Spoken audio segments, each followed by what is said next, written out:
All right, God. First and foremost, we're going to give all praises, honor, and glory to the Most High God, Yahweh, Bahashem, Hamashiach, Yahweh Shah. Let's kick it off with 1 Samuel chapter 10 and verse 6. Tawam, you can give me Ezekiel 18 and 31. And we're going to kind of go into a few things. Y'all know it's off the spirit. Wherever the spirit go, that's where we going to go. Yeah. Kyle, let me get that. 1 Samuel 10 and 6. Oh, you got a different kind of Bible. What Bible do you got? All right, get my Bible. Let me see that. He got the NKJV. Oh, he got the... He don't even got numbers in there, huh? Gospel of Thomas in there. He got the Gospel of Thomas. We got to get this brother a sword. Yeah. You feel... You in a spirit when you touch that one, huh? He said, yeah, this is nice. All right, God, bring that up. This is 1 Samuel chapter 10 and verse 6. Bring it out. And the Spirit of the Lord will... Hey, hold on. Hey, from now on, whenever y'all read for me, I'm going to put the mic where y'all got to be. Y'all ain't got to lean over. Stand up strong. And the Spirit of the Lord will come upon thee. It's going to what? And the Spirit of the Lord will come upon thee. Come on. And thou shalt prophesy with them, and shalt be turned into another man. You're going to be turned into what? And thou shalt be turned into another man. That's a fire scripture. He said the Spirit of the Lord going to come upon you. You're going to prophesy and you're going to be turned into another man. That's all the way in Samuel. A lot of people who never read the Bible before, let's say this. A lot of people who only read the New Testament but didn't actually study the Bible and read the Old Testament, they think that the new man is only found in the New Testament. That's bad Bible. They think that the Holy Spirit was something that's new. It said that he was turned into a new man, and the Spirit of the Lord came upon him, and he was able to prophesy. Let's get another one in the Old Testament. This is Ezekiel 18, verse 31. Bring it out. Cast away from you all your transgressions. Do what? Cast away from you all your transgressions. That means turn away from your sins. Stop being a sinner. Work on it, bro. When the last time y'all brothers actually did some self-examination and you really just sat down, you slowed down, and you thought? You just sat down and you thought about it for a second. What you actually want from your life. What you want to accomplish. What you want to leave on earth. What are you going to leave to your kids? What are you going to give them? 9 times out of 10, brothers don't got a real inheritance. You can't give them no money. You don't got no land. The only thing you possess is a damn apartment, a red bandana, some red Air Forces, and a nasty red t-shirt. That's all brothers really have. What are brothers really gonna leave their children? You don't teach your kids nothing. What's going on, brother? Y'all got a minute to hit a word on your way back? All right. Cast away from you all your transgressions, Right. whereby ye have transgressed. Right. And make you a new heart. And do what? And make you a new heart. Hey, which one of y'all brothers can tell me what your heart mean in the Bible? What you got? In the Hebrew, it means your mind. Right, let me get that. You got a precept or you finna go to the blue letter? All right, Captain the Bar said he can prove it.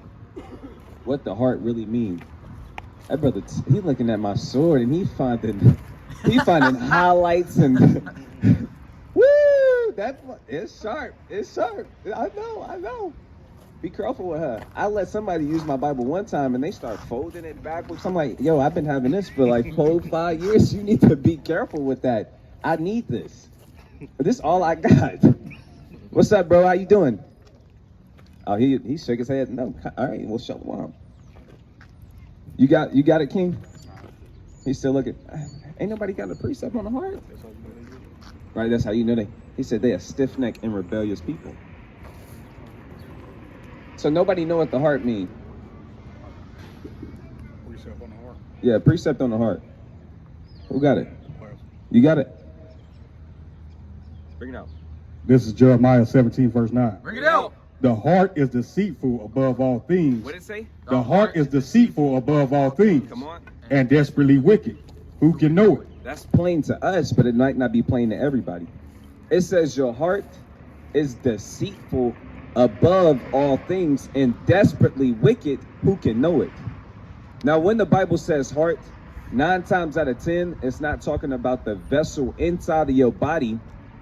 It's not talking about your organs that pump blood when it talks about heart. Right? Go ahead, King. God, it says, this is the blue letter for Salakia. This is the blue letter for heart. The word is labab. It says inner man, mind, will, heart, soul, understanding. Where you get the understanding from, your mind. It says, I'm gonna just trickle through them. It says your mind, knowledge, thinking, reflection, memory. Where you get memory from, your mind. It says your conscience. Conscience goes into the mind.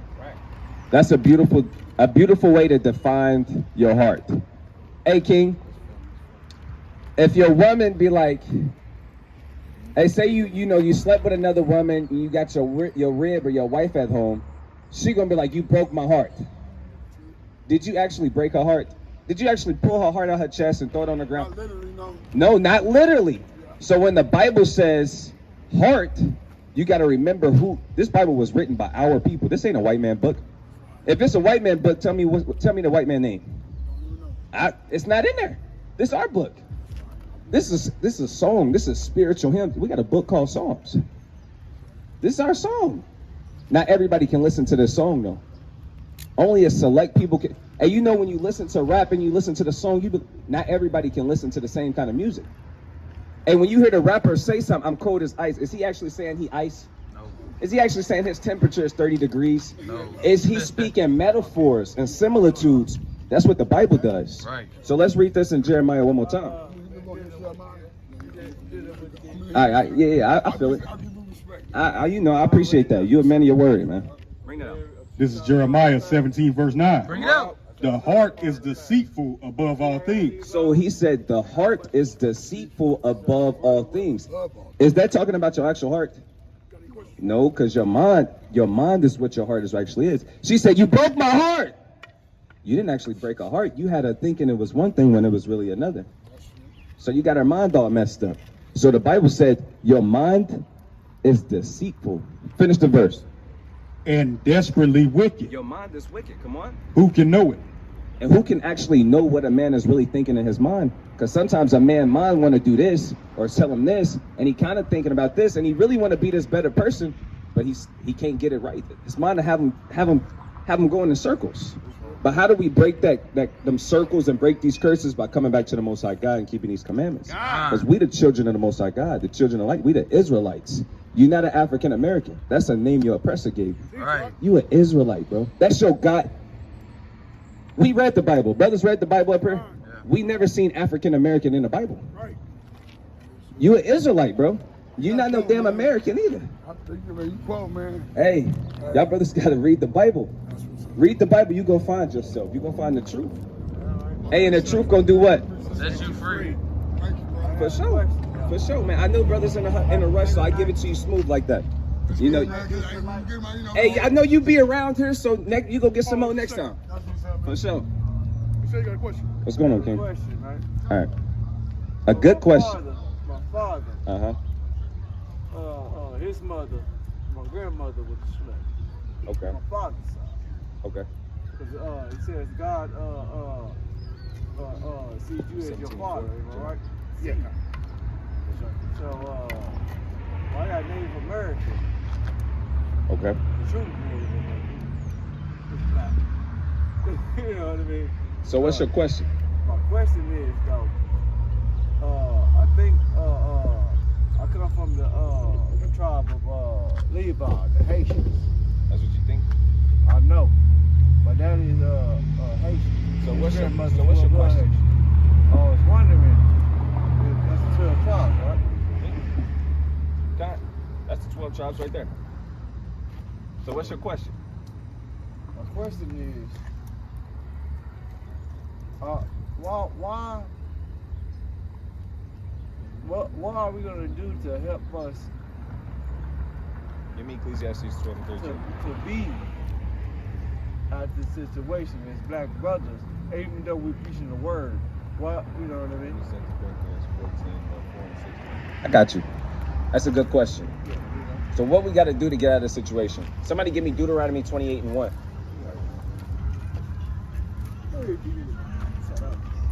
We'll get the classics. We're gonna grab that one last. That's second to last, and we're gonna grab 28:1. Kind of bring that out powerful. This is Deuteronomy, chapter 28, verse 1. Real quick. This is how we're gonna get out of the situation that we in, because as you know, we still ain't got nothing. We don't got nothing. We don't own nothing. We don't own nothing. You know, we got the car. That's not really art. That's a small thing. Yeah, what's up about? We don't got land. No.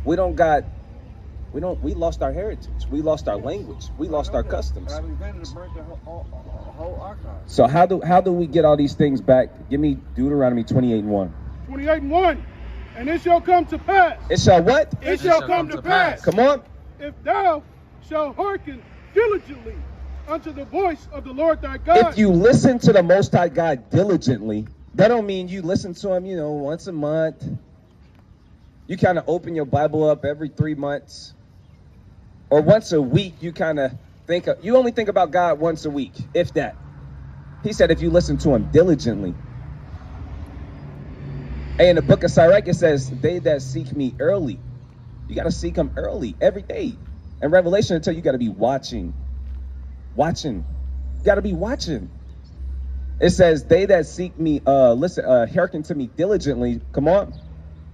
Unto the voice of the Lord thy God. Come on. To observe, to do all his commandments, which I command thee this day. So what do brothers got to do? First of all, we have to What that verse say? live by the commandment. There we go. Come on. That the Lord thy God will set thee on high. He said, do what? Set thee on high. He said he's going to set you on high for keeping the commandments. You keep the commandments? You don't keep the commandments. That's where you want to start at. I'm confused. Confused? Why are you confused? But That's plain. That's simple, though. He said keep the commandments. It's simple. All right, so what you But confused about? No. See, what I'm confused is loving the manly world. All right, so what are you confused about? Loving the manly world. What do you mean by that? The pleasures? He's caught up with the pleasures of the world. The world. Okay, so what's one thing you struggling with? No, you ain't got to, you're, I'm honest. all right, what you struggling with? Well, alcoholism. Alcoholism. Yes, sir. Okay, so when you say alcoholism, like how much you drink? Well, today I just had my beer. You just had a beer? Yeah. Look, all I'm gonna say, ain't nothing wrong with drinking a beer. Yeah. Drinking But a no. What I'm saying is, I don't want to indulge and continue to do it. don't do it then. You a man, right? Yes, sir. Do you know how to say yes? Yeah. You know how to say no? How old are you? I'm 36, man. You look good. You look good to be 36. Like that put a smile on his face. No, All why I say praises. because I grew up all my life on a Sabbath day Adventist. Okay. But the Sabbath day was built in 1770 by a white man, and all that. Man, I know my history. Hey, so I'm just conflicted. Like I say, I want to do. I want. hey, give me that in Romans chapter 7. You know what I mean? You know what I want? I know what y'all brothers talking about. The things This that is I right would, here. I The want world to do. I don't do want not. to wake up to this. Hey, the Bible. Hey, bro, you ain't the only one feeling like that. But at the end of the day, this is why I asked you. I said, how old are you? You know how to say yes. You know how to say no. You a man. You gotta have willpower. You gotta have that kind of strength. That's what men were created to do. My willpower is between this, the man new world, and God. So you gotta I don't eat choose. pork, I don't eat none of that. All praises. I don't do none of that here. And stay to myself. Only thing I do is drink to myself. Right. Read that. God, this is Romans chapter 7 and 15. Bring it out. For that which I do, I allow not. He said, the things that I do, I'm not really trying to do. Right? Come on. God, it says, for that which I do, I allow not. For what I would, that do I not. And the things that I want to do, I end up at the end of the day not doing it. Come on. But what I hate, that do I. The things that I hate doing the most. You know, one of the things I hate doing the most is breaking commandments, disobeying God, committing sins.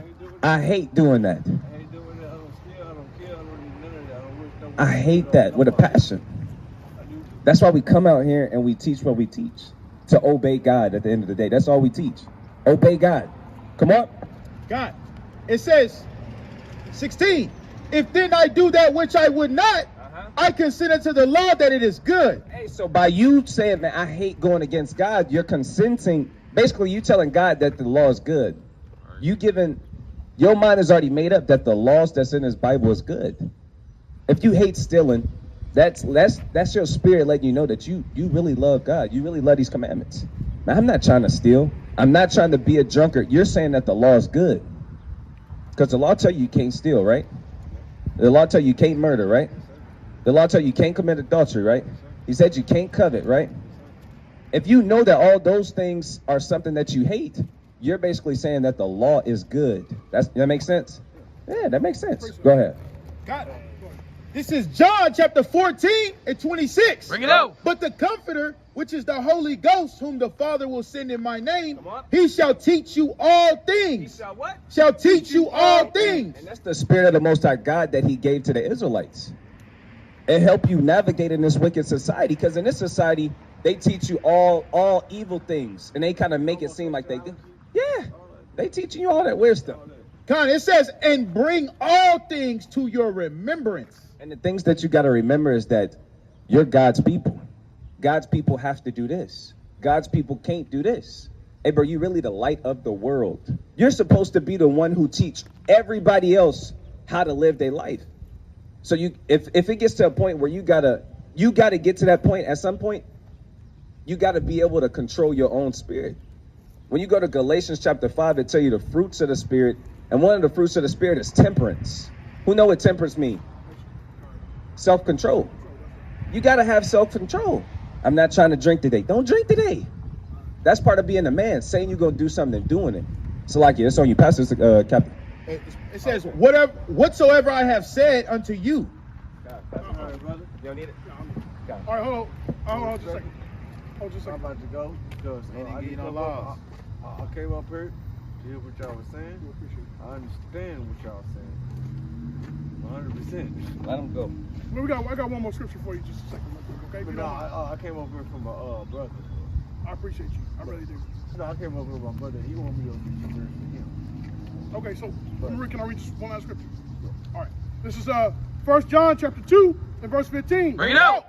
Love not the world, neither the things that are in the world. If any man love the world, the love of the Father is not in him. So the love of the Father is keeping his commandments. If you love the Father, you're going to be obedient to the Father. You're going to do what he tells you to do, right? Whether it be not to buy on the Sabbath day, right? You're talking about going to go get some beer for your brother. I don't know if you're buying it or you're just getting it for him. If you're buying it, you're not supposed to buy it. Brothers can look at you and see if you're keeping the commandments of God or not. We can see if you fear God or not. You see what I'm saying? So the love of the Father may not be in you because you love the world. The love of the Father teaches you not to buy on the Sabbath day, to keep the Sabbath day holy, right? Not to eat shrimp, crab, and lobster, pork, right? The love of the Father teaches you those things. But if you love the Father, the love of the world won't be in you. I have not done anything.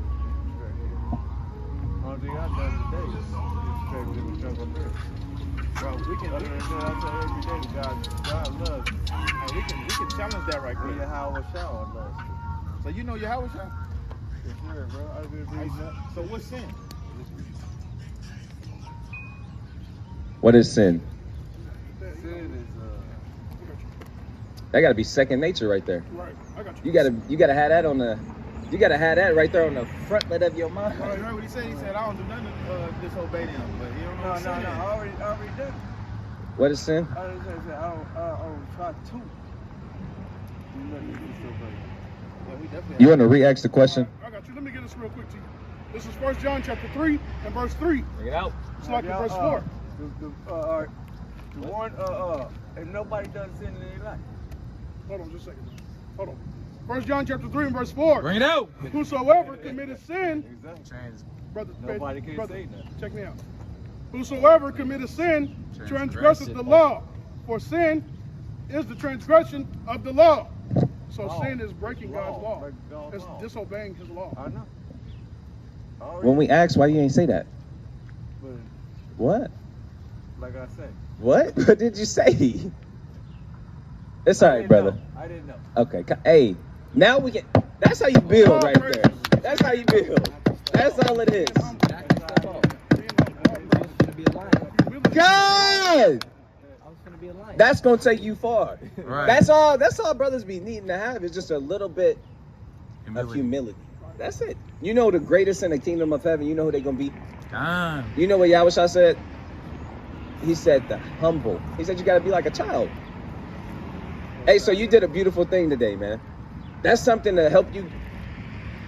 This week, I want you to work on that, strengthen that. Humility. Yeah, bro, it's all right. I'm wrong all the time. Brothers correct me all the time. I didn't know. You good. All praises. But like I say, well, as you telling the truth, it's black Israelites. Speak up a little bit. It's black Israelites that you telling the You truth. just Israelites, but go ahead. Well, Israelite. Mm-hmm. Because I know the Jews, you know, Jewish shit, that's a past context. You don't wish to be like nothing. You know what I mean? But like I say, we preaching this, right? Yep. Why is not the world? I come at your brother, you have not noticed me or nothing. I can catch you on the Sunday. I say, how you doing, brother? You might look at me weird. So What are we really talking about? I'm talking about the doctrine of the Europeans. That doctrine is hate. Who's? The Europeans' doctrine is hate. No, they is not really done. Yeah. By the game. By here, besides you stay on, what you wearing. Yep. Hey, so you got any other questions? No, I don't. Nope. I'm gonna let it go. All right. Hey, you have a safe trip, man. Hey, stay out of trouble. Try not to buy and sell today. It's the Sabbath. You know, brothers get in traffic and start doing their own thing sometimes. Yeah, you start getting kind of confused, and that's why I just said, what did you trying to say? You got any more questions? Because he's, what?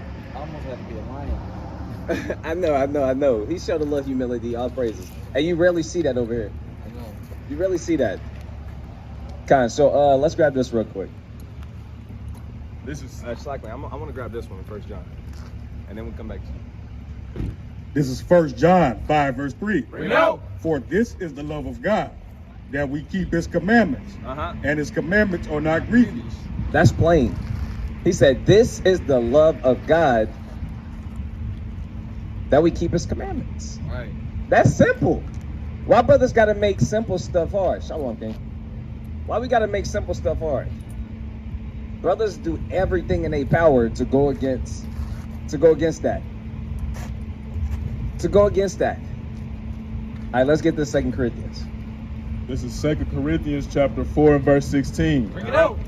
For which cause we faint not, but though our outward man perish, What our outward man do? though our outward man perish, Come on. yet the inward man is renewed day by day. The inward man is renewed day by day. Let me get Romans 12 and 2. Give me Colossians 3 and 10. It says our outward man is perishing, but our inward man is renewed day by day. You know what that scripture tell me? You got to endure. Right. Day by day, you're going to have trials. You're going to have situations. You're going to be constantly trying to get stronger and grow mighty and wax mighty in this thing. That takes time. That takes time. Everybody, Captain DeBar always calling me and Aharon the microwave generation. The microwave generation. Because we want stuff done instantly. We want things to happen instantly. We hungry, we want it now. We want to go somewhere, we want to be there now. We always want things done in the now. When it comes to this truth, you got to work your patience. You got to grow like that. You don't get the growing wisdom overnight. That's not how things happen. You don't gain a whole bunch of experience without living. That inward man grows day by day, week by week. month by month, year in, year out. And it takes a whole lot of strength, a whole lot of willpower, a whole lot of endurance, a whole lot of consistency to get to where you want to go. Hey, it's a worldly proverb. It says, anything worth having is what? Worth working for. That's what this truth is really like. Hey, give me, what is it? Go to Matthew 2 and 59 real quick. Matthew 2 and 59. I think that's what I want. It might be 49. Yahushua said, wish ye not. It's been a minute since I grabbed this. Yeah. I could be off. Oh, that don't feel right now. Chapter 2? 40. Nah, I'm way off, huh? That ain't in there. That ain't in the Bible. I got it. All right, what is it? This is Luke chapter 2 and verse 49. Bring it out. And he said unto them, how is it that ye sought me? Right. Wish ye not that I must be about my Father's business? Hey, he said, wish ye not that I must be about my Father's business. Hey, one day I went into this nasty convenience store by my mama house, and there was a nasty Arabian in there. It was Ishmael. It was somebody. It was one of them, you know. And I went in there, and my mama knew his daddy, because she be in the hood. I mean, my mama in the hood, so she go in there frequently. But the son was just there. It was her first time really talking to the son, and he was in a talkative mood. I guess the brother, you know, I don't know what's on his spirit, but it jumped on his spirit, and he was talking to us, and it was just us during the store, me, my mom's, and the damn heathen, and he was talking about his convenience store, and how his convenience store, it take a long time to actually see profit or money he put his money, like the money that he make, that he's supposed to take home, he put it back in the business. He don't get to really make money right now because he's trying to get the business going. He said it's a lot of stuff that comes to a convenience store that people don't think about. A convenience store has to be convenient. The little stuff that I don't have, the next convenience store got, and I become less convenient. So I gotta have these things, I gotta do this, and the money that I'm supposed to take home, I put back in the business, and it's a constant grind. I don't really make no money. I'm probably broker than you. But that's how it go with this business. It take time. It's an investment. Literally. Man, me and Aharon was talking about this the other day. We said, we was talking about when you faithful over a little, when you faithful over a few, you was faithful with a small amount. At one point in time, the only breakdown I had was Deuteronomy 28. God's chosen. That's the only thing I could break down. Literally. I couldn't show you nothing else in the Bible, but I could show you that you was an Israelite. And I dedicated my time to being able to show somebody that they're Israelite. On the fly, on the drop of the dime, I'm really highlighting my Bible, writing down the whole chapter. I'm really trying to get through there. That's the only thing I had. That's all I knew. That's what brought me in the truth. It was mighty enough to change my spirit and make me stop doing things, because I had the breakdown that I was God's chosen people, and I couldn't keep doing what I was doing. So every single Sabbath, all the young Akim would meet up. You got me, Aharon, you had a few other brothers, Kotash, Demetrius, Darius. It was a lot of young Akim. Nobody was over 20. But we would always meet up. This was right before I met Sons of Jacobs. So we would always meet up every week on the Sabbath, every single time, and we would all sleep over at Darius' house. But we will always challenge each other, and I would pretend that I'm a regular bystander, and he called me over and he teach me that I'm God's chosen people every single week. If you want to get better at teaching somebody that they're Israelite, you got to practice. You got to practice. That's how brothers became mighty. And then once we learned how to do that, I start acting like I'm an Edomite. And now he got to cut me. Now he got to show me the prophecies. Now he got to contend for the faith and defend the gospel, the truth. Because I'm up there like, you ain't an Israelite. I am. I'm the real Jew. I get on that kind of time. What you mean? I'm the Jew. You ain't no Jew. And he got to defend the gospel.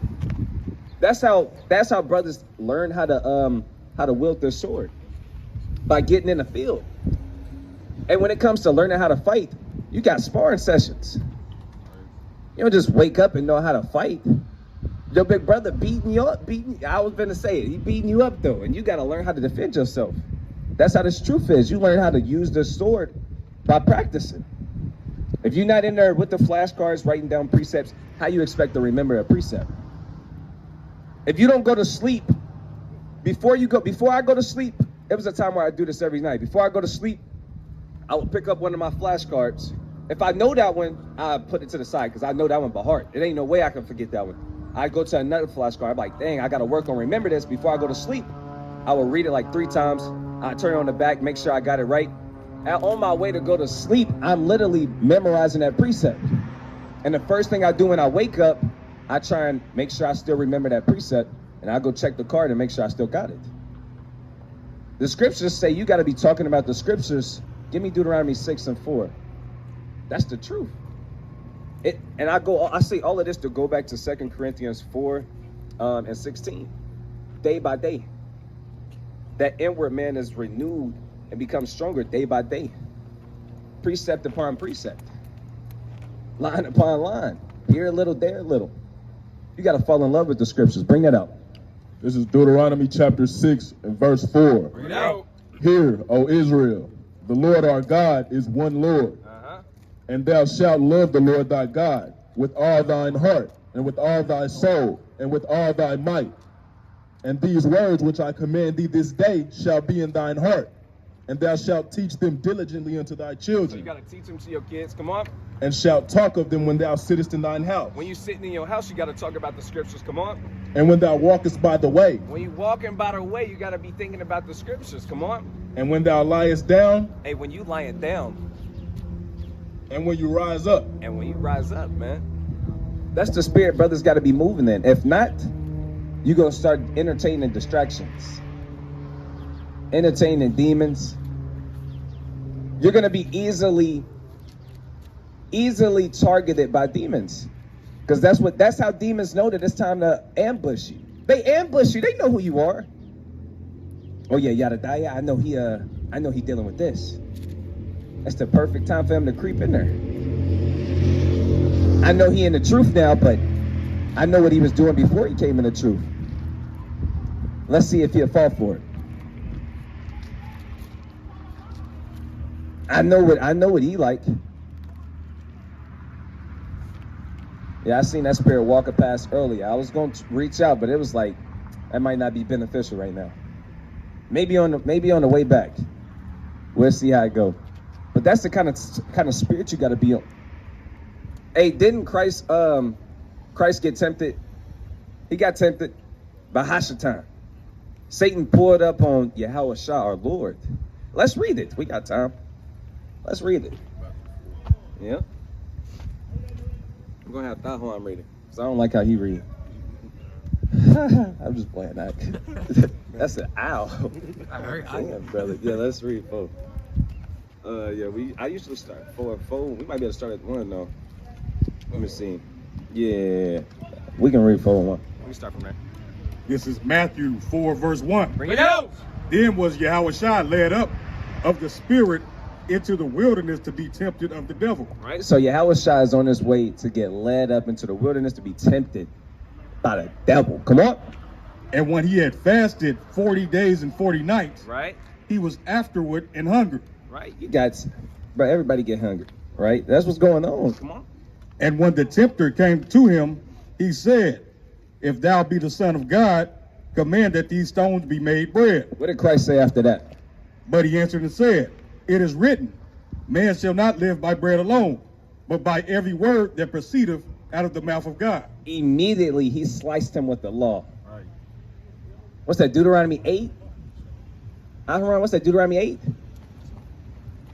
8 and 5 maybe? Something around there. Let's grab the account. Deuteronomy 9 and 1? All right, check. You got it? Let's see. Hashatan said, look, I know you hungry. You know, kind of make bread up here. You got it? Bring it out. This is Deuteronomy chapter 8 and verse 3. Bring it out. And he humbled thee and suffered thee to hunger. Right. And fed thee with manna. This is what Yahweh did for the Israelites in the wilderness. He fed you. When you was hungry, he made a way. Come on. and fed thee with manna, which thou knewest not, Right? neither did thy fathers know, Right? that he might make thee to know that man doth not live by bread only, But by every word that proceedeth out of the mouth of the Lord doth man live. Hey, so men don't live by just bread alone. We live by the words of the Most High God, because that is bread. Right. That's knowledge right there. That's wisdom. That's understanding. That's discretion. That's judgment. That's discernment. That's what we live by. That's what we eat on. You should hear I wish some of the conversations I have with brothers be recorded, because it really be that much food on the plate. Precept. Right? What you got, King? This is Tyrek. Slaki. This is Baruch chapter 3 verse 9. Bring it out. Hear Israel, the commandments of life give here to understand wisdom. So it says the commandments gives you life. Con. So we only live by the commandments. Con. It tell you that the commandments is life. And that's what food is too. It help you live. Let me get Sirach 29. Let me get Sirach 29 and 21. You got a big commotion going over. You got two demons, two Evites going at it. That's Jake. That might not be my That's Jake, bro.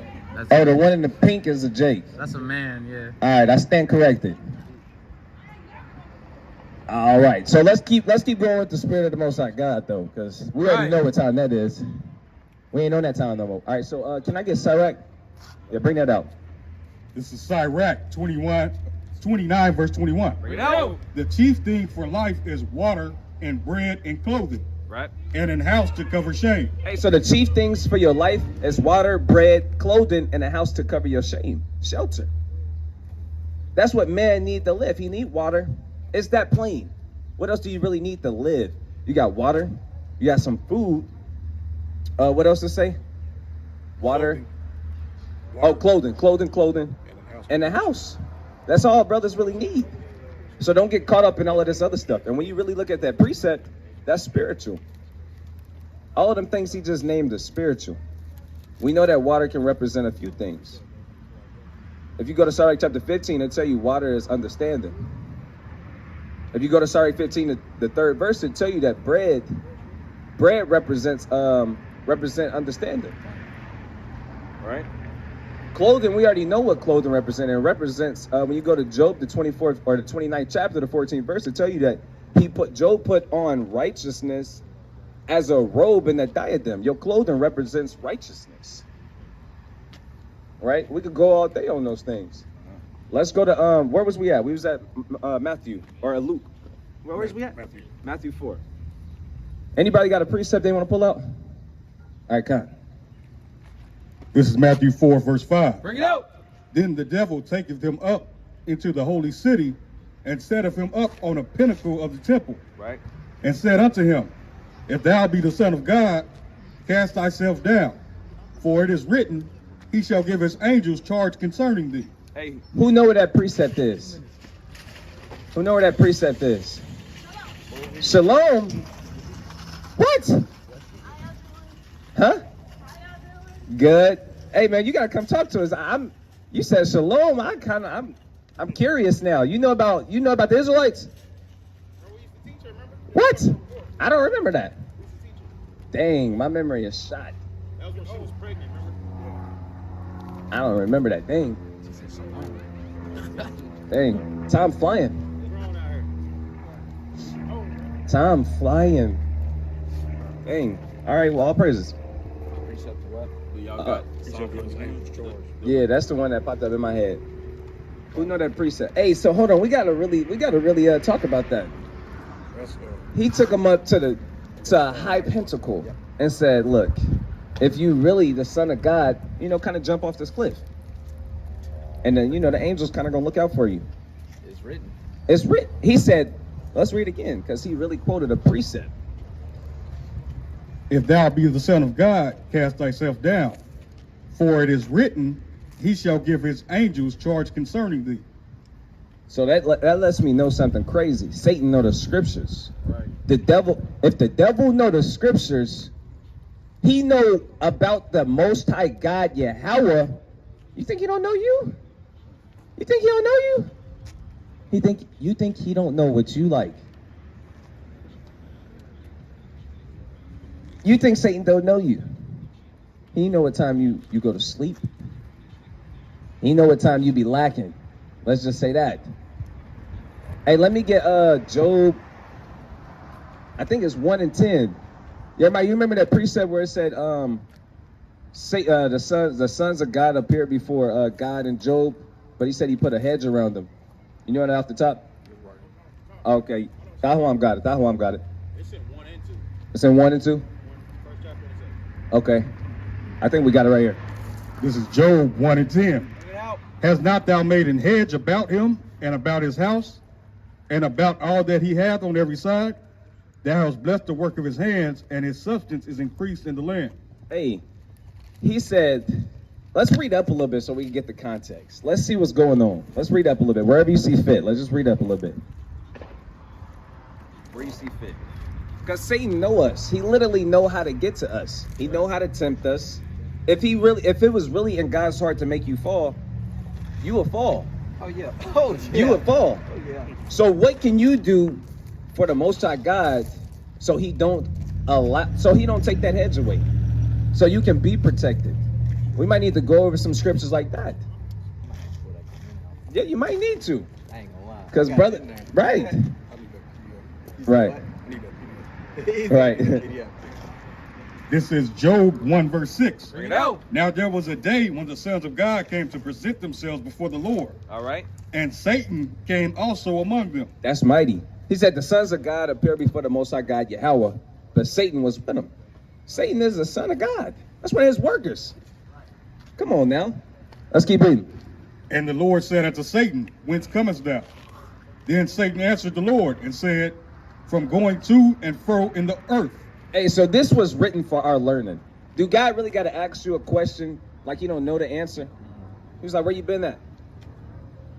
I was everywhere. I was to, fro, north, south, east, west. I've been doing what you commanded me. You know where I was, Lord. You know, so that's written for our learning so we can actually get the understanding that Satan everywhere. We can't comprehend how they move. He just painting the. Hey, when you go to Romans chapter 15, the 4th verse, he said, the scriptures were written for our learning that we through patience and comfort of the scriptures might have hope.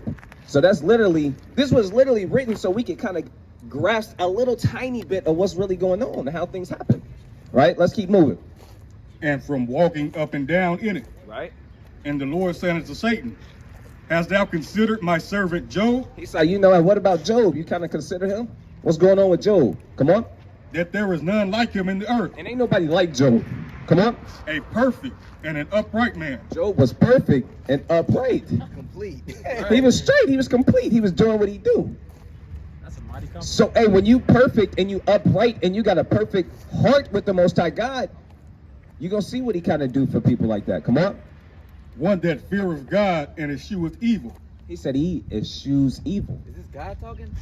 He said he eschews evil. Is that God talking? Look like it. It is God talking. Hey, let me get Psalms 91 and 16 real quick on the double, real quick. And we get back to Job. Read that. This is the book of Psalms 91, verse 16. Bring it out. With long life will I satisfy Try him. 90 and 16. What is it? What is the precept I'm thinking? Captain, what's the precept? He said, who will raise up for me against the evildoers? 94:16. That hit. That's it. There it is. This is the book of Psalms chapter 94, verse 16. No. Who will rise up for me against the evildoers? Who will stand up for me against the workers of iniquity? The one who gonna do it? The ones who fear the Most High God, the ones that love Him.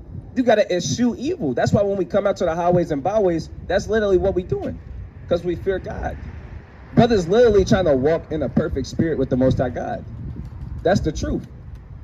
Let's see what the Most High God did for a man like that. Come on. Then Satan answered the Lord and said, Doth Job fear God for naught? Come on.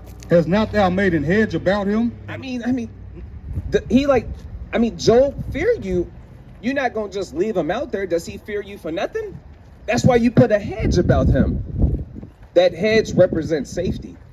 Just like if I had a large field, a large land, I would put hedges up and fences up to protect my sheep I'm gonna protect my sheep from things that will cause them harm. Don't the Most High God call us his sheep? Didn't he put a hedge of protection around us? That's why we have a shepherd. It's kind of like a farming. Literally. You know, you got a dog that keeps away wolves, coyotes, whatever, away from the sheep, and that's the Most High's angels, Literally. shepherds. and they warn you what's coming. Like, all right, they start barking. Yeah. They let you know when danger close. Hey, that's the Holy Spirit. You're like, something telling me I know I can't be doing this. Right. It's a lamp to your feet. The law said don't do that. Man, I can't do that. Do that. My flesh kind of, I want to, but I do not want to. You got all kind of different things. The Most High God, the master of teachers, he will teach us with rain, with the sun, with snow, the seasons, animals. He used the ant. He used the ant. He spoke through an ass one time. He spoke through an ass. Literally. He will use all of these different, and everything, he uses everything that he created to help us understand what's really going on. He used the ant to teach his people. Go ahead. Crazy thing is, what he wants us to understand is not hard. That's the crazy part. Right. It ain't deep. You know, we just children. The Most High treats us like children. He already gave the answer. Choose life. Yeah. But I'm gonna set before you life and death. Right. Choose life. Choose life. It's not. He not teaching us nothing deep. It ain't nothing hard. I mean, of course you got prophecies, but you don't have to know the prophecies to make to the kingdom. No. You don't. That's not what the Bible says. That's not what the Bible required. No. Just love your neighbor. Love your neighbor. That's it. Hey, love me. Love your neighbor. You got it. And I'm gonna show you how to do that. There it is, right there in black and white. Right there. Plain. Don't steal. No kill. No adultery. No covet. And it's plain like that. And it's for the benefit of us. For the benefit. Jake though. Flip it, put Jake gotta kind of, but hold on. Hey, he kind of gotta get deep, take a little knee. Let me show you this. Right. Right, let me show you this. We can get it quicker though. Look, Just this fast one. we don't really gotta wait for the kingdom. We can kind of take it. We can get it. Look, all you gotta, if Jake ever say that to you, all you gotta do is, you probably shouldn't do that. It's another God over there handing it out right now. You can't get in trouble for it. You ain't heard about, he cool. Word, for real. I've been serving him on the lowest key for about 7 years. And ever since then, man, look at my land. Look at everything I got. I've been increasing. I've been waxing. Mighty. And that could be you. All you got to do is, hey, look, all you got to do is sacrifice your next son. You said that a little too smooth, right? Who, me? I said that too smooth? That's what that one said. That's Jake. Right. All you got to do is, come on. Oh, hold on. You had a preset. That's what. This is what Job's going through. It's Tyrek chapter 32 verse 14. Yep. It says, "Whoso feareth the Lord will receive his discipline." Mm-hmm. And then what we were talking about earlier, and they that seek him early shall find favor. That's hot. That's hot. He said, does Job fear you for naught? That means, like, when you fear the Most High God, it's not for nothing. You gain everything. Right. You gain wisdom. That's literally what the Bible say. That's everything. You gain everything. So he like, do he fear you for nothing? I mean, that's why you protected him. Let's read that verse again. Has not thou made an hedge about him? You want to? You can start from the top right there. Then Satan answered the Lord and said, doth Job fear God for naught? Has not thou made an hedge about him? I think this died on me. You got the other one? I'll look for it. All right, kind. We'll keep going until you find stuff. And about his house, and about all that he have on every side, Right? thou hast blessed the work of his hands, and his substance is increased in the land. Right. So I think we was pairing. We went to Job because we was in Matthew 4, right? And I was asking about the precept that Satan quoted, and I'm kind of showing you the only reason you protect it is because you fear the Most High God. If you don't fear the Most High God, you're gonna be tempted by Satan, and he's gonna have success. But if your ways please the Lord, even your enemies, yeah. Even your enemies be at peace with you. They don't stand a chance. All right, let's grab the precept that Satan quoted. Baba Kasha. Speaking of Satan, Speak of the devil. All right, bring it up. This is Psalms chapter 91 and verse 9. Bring it out. Because thou hast made the Lord, which is my refuge, even the Most High, thy habitation, there shall no evil befall thee, neither shall any plague come nigh thee. For he shall give his angels charge over thee, to keep thee in all thy ways. They shall bear thee up in their hands, lest thou dash thy foot against a stone.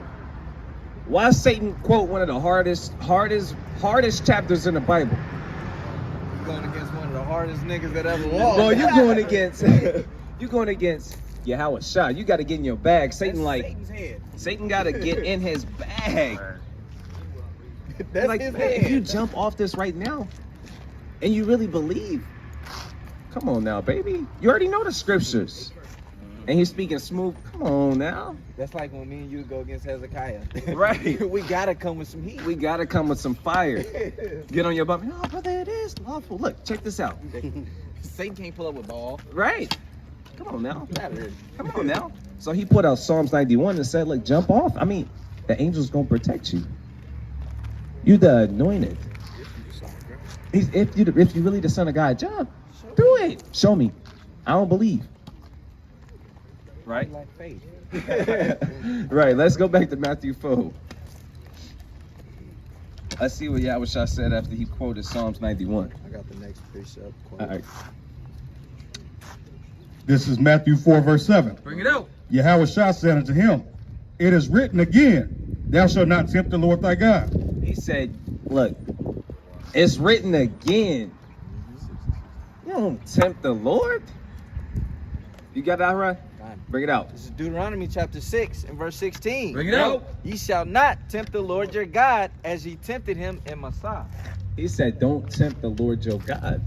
Christ said, it is written. That's a cut on the picture. Why Yahweh Shah, both times he cut Hashatan, what he cut him with? The law. No, he went to Paul. He kind of pulled Paul out. He went straight to Deuteronomy. Y'all got Deuteronomy 8 already? Yep. Yep. Say it one more time. He proved that Yahweh Shah could be tempted and the Most High can't. Soji Adadiah said he proved that you can be tempted, but the Most High can't. Christ can, but the Most High God can't. Can't. Come on now. Not by Satan. Right. Separated the two. It Right. can't be a trinity. It can't be. That cuts doctrines right there. If you can understand it. It might take some time for them though. Trinity got so confusing now. It's The- hard to cut it. It's the- just so confusing. That's their strength right there. You Right. know Babylon's strength is a little bit of a little everything. I'm about to say off that chapter alone, then they would have to say Satan is a part of the Trinity. Right. Off of Job, they said he came. But the sons of God. Right. Man, Christianity is, if you in Christianity or you fighting Christianity, you trying to get over Christianity, just get out.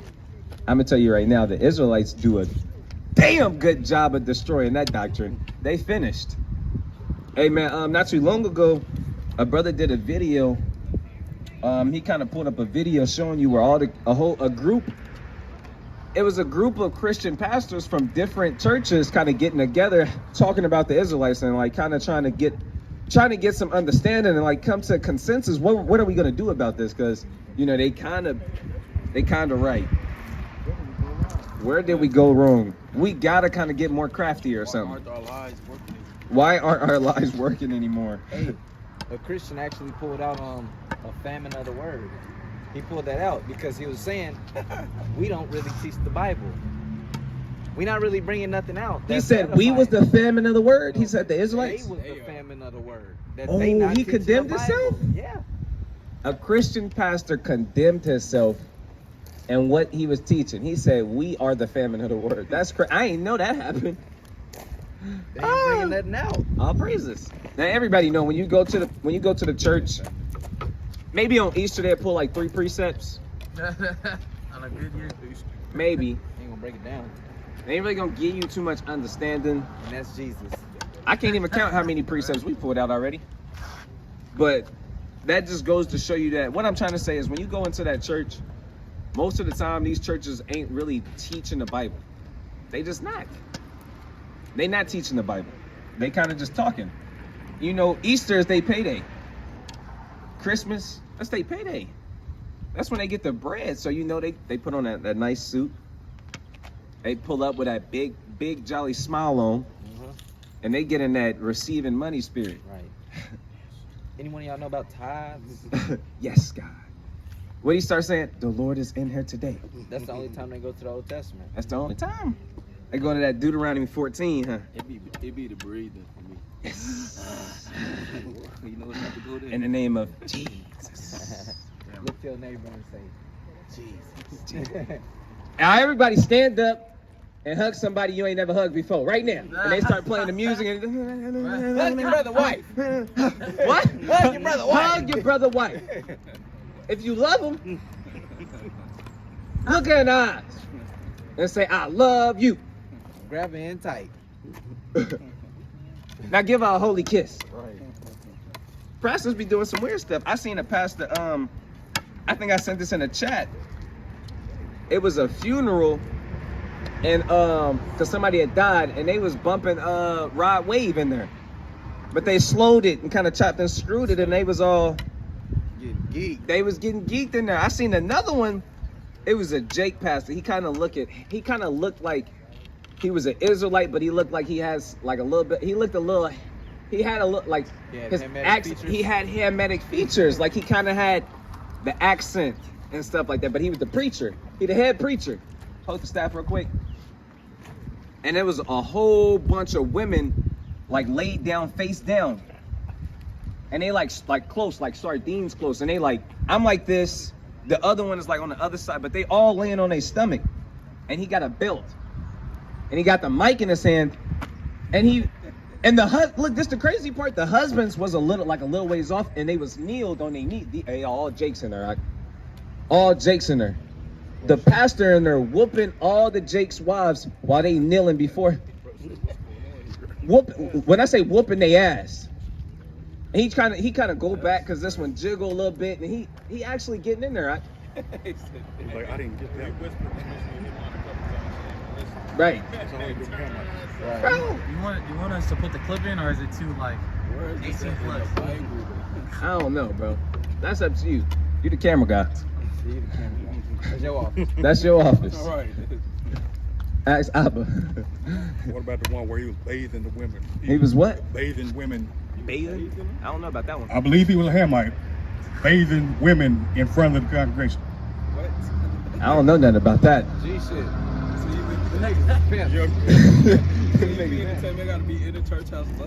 Look, how to pimp a Christian. That's what kind of time they on.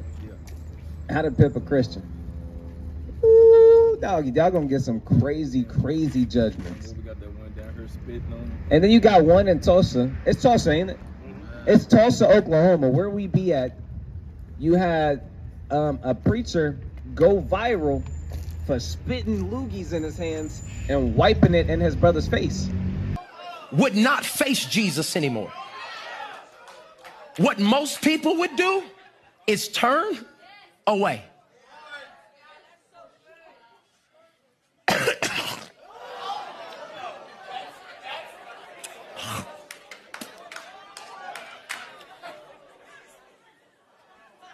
What I'm telling you, is just as he's physically standing here, knowing what's coming. God's saying, can you physically and spiritually and emotionally be able to stand when getting the vision or receiving it might get nasty? I'm going to say it in a point just like that. Receiving vision from God might get nasty. You mean, God, I just bought, in crazy faith, I just bought my dream car. And now you're going to ask me to sell it back and ride in the hoopty again? Yeah, because the vision I'm about to give you, it might get nasty.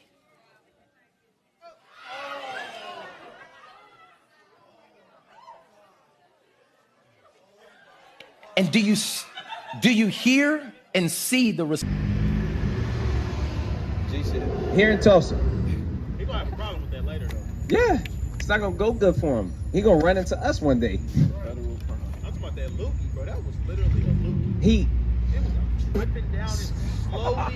yeah, it slowly was in his beard and, hey, like, and that was enough. But he hogged another loogie. It was two of them. Sometimes you just first gotta one- see, Oh, brother. Hey, one and didn't how he rubbed it in too. He was like, and he layered it all on his face. And the dude just sat there. He just ate it. He had hands behind his back and just like, He wasn't even smiling too. He was just. Bro, That's folly. Christianity has made our men effeminate and soft as hell. Definitely. Docile. Who the hell? Which one of y'all gonna let a nigga spit on y'all? You think Judas Maccabee In front of an audience. in front of, you want me to put on a show? You think, name one of our forefathers that allow that. We're gonna be here for a while. They would withdraw their sword out of sleep. Joshua pulled a sword out on Christ. Ugh. You think you finna spit on Joshua? Hell no. Hell no, that's weird. That's weird. And then, you know, Christ is in his place tonight, I got a priesthood. Amongst us. amongst us. I feel the spirit in here tonight. Hallelujah. Right?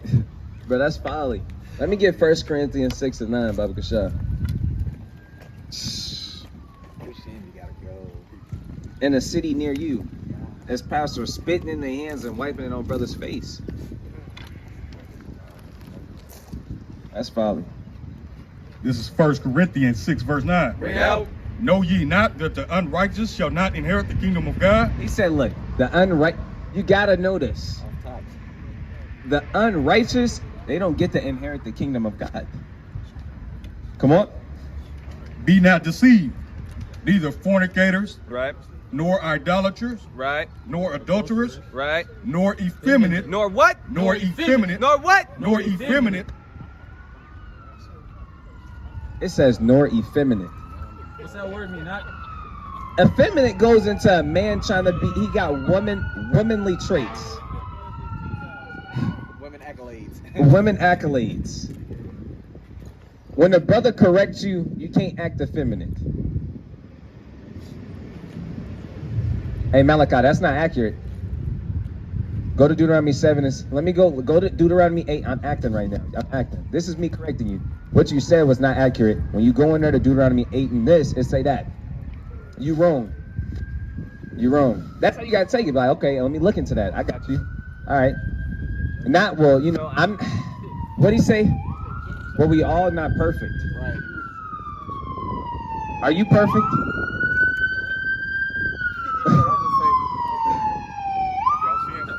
Have y'all, that's the one. Have y'all sinned before?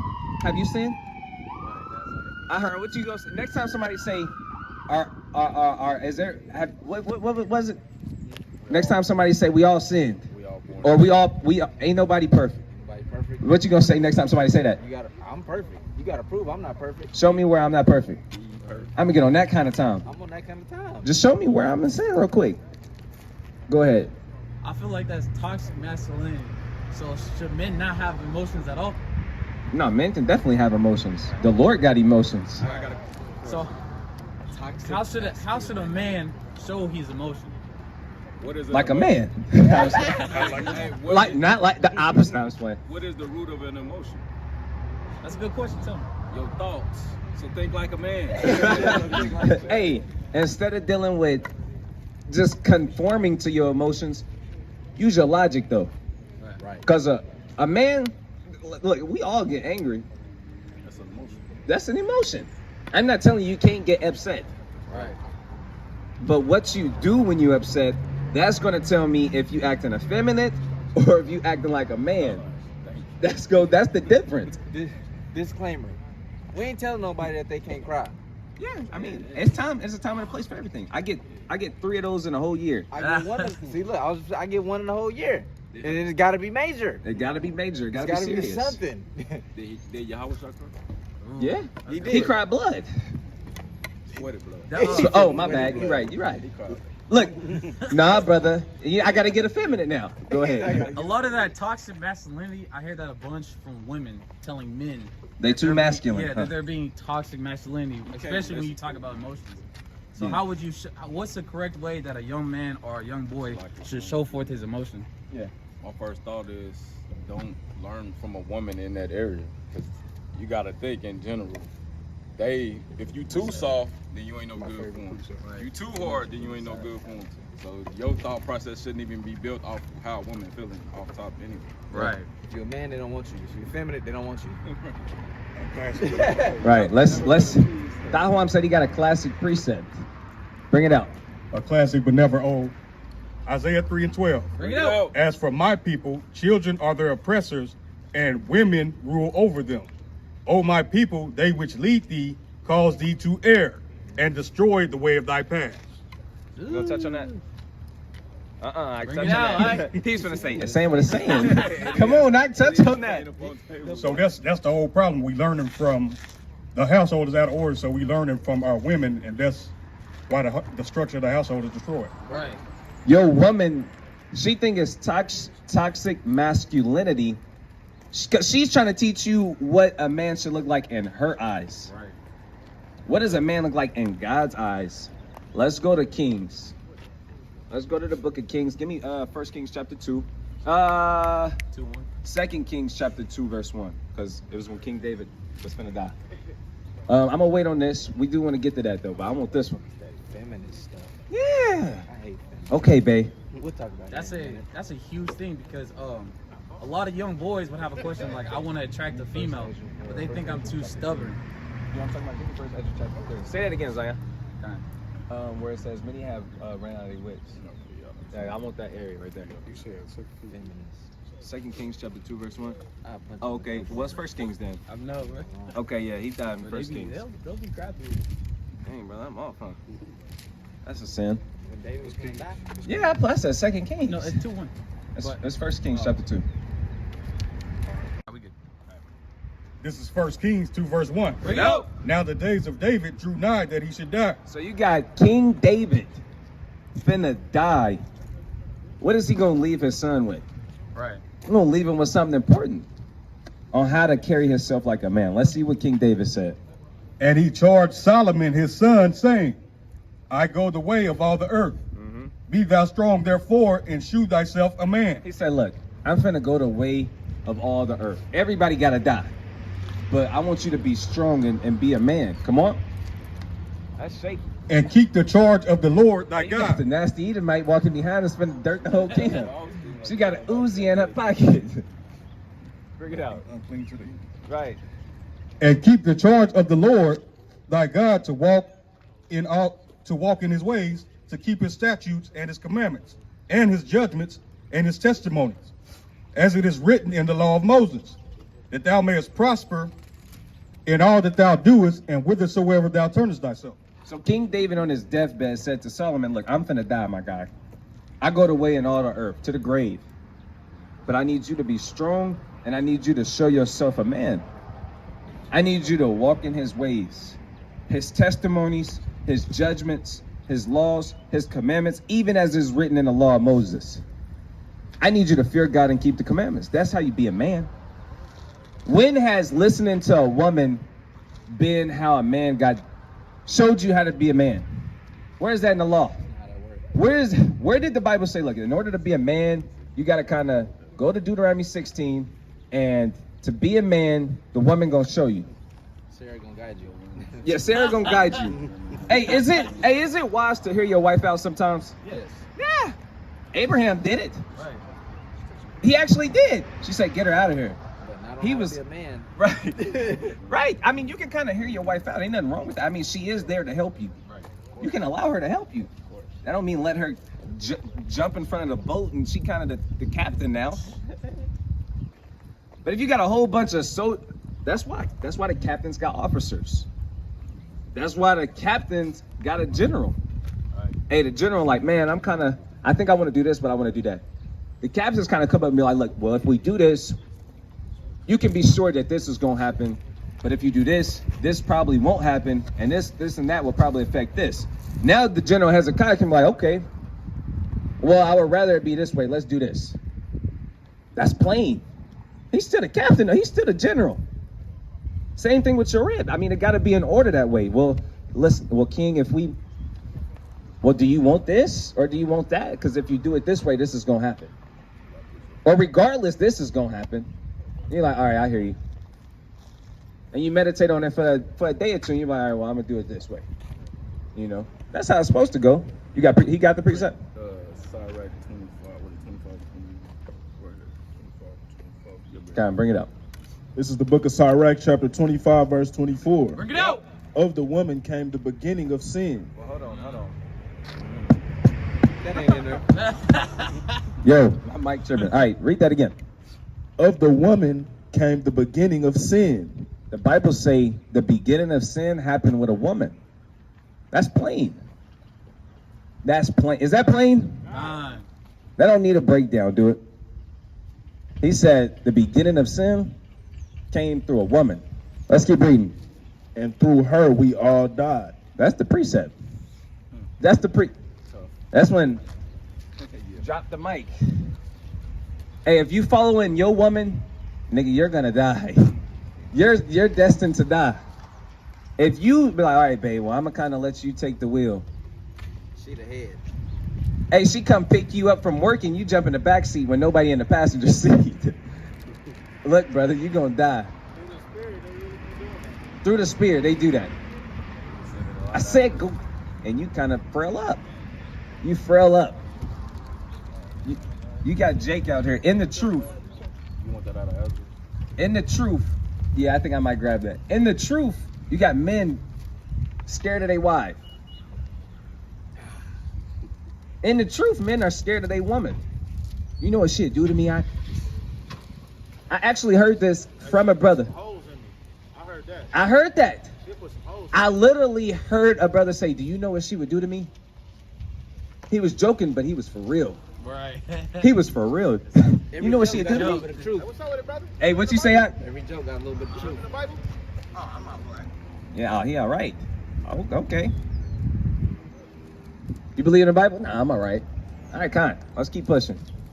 We'll get him on the way back or something. Ain't no way back for that, brother. It's not looking too good. That brother just got marked. That's a blot right there. Nah, I'm all right. Bible? Nah, I'm worried about something else.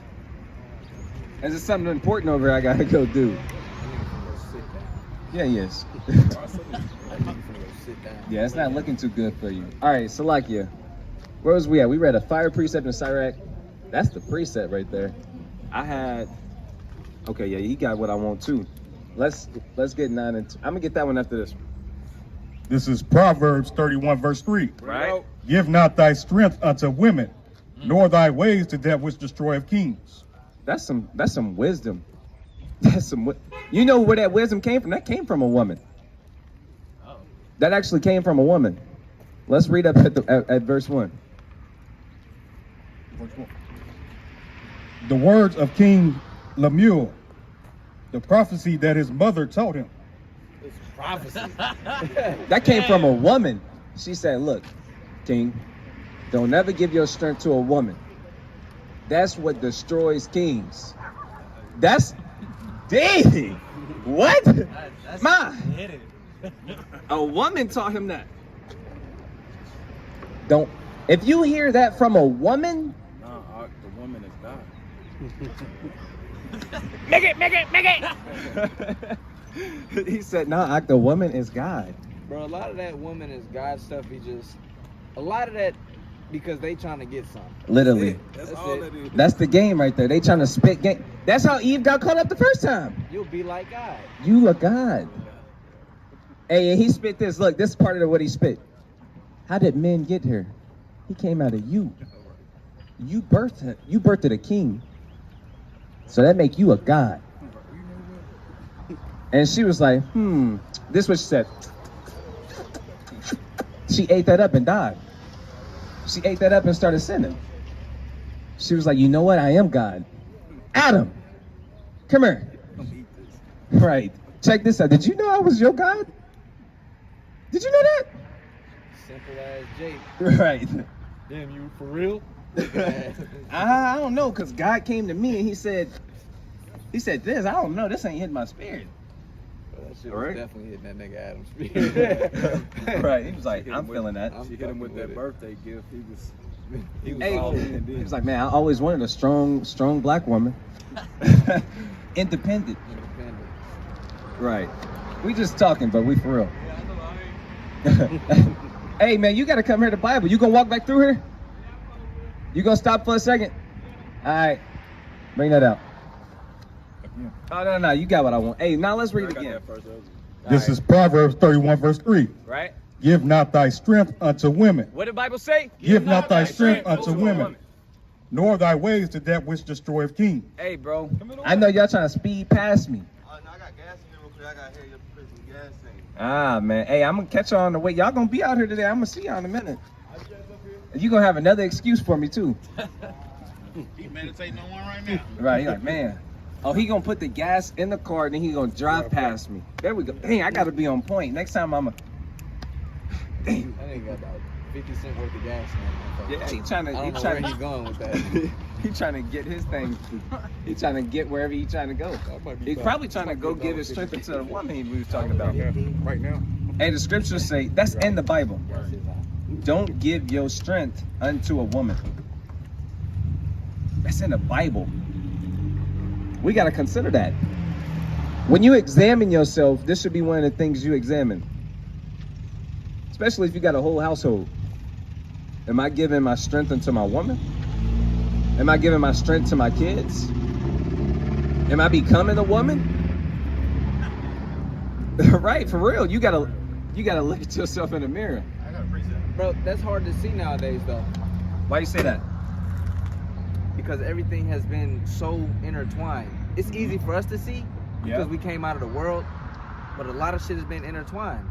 The female can play the male role and the male can play the female role, and it's nothing wrong with it nowadays. That's how people see it. That's how people grow up with cartoons and all this other stuff, and they mind is just so fucked.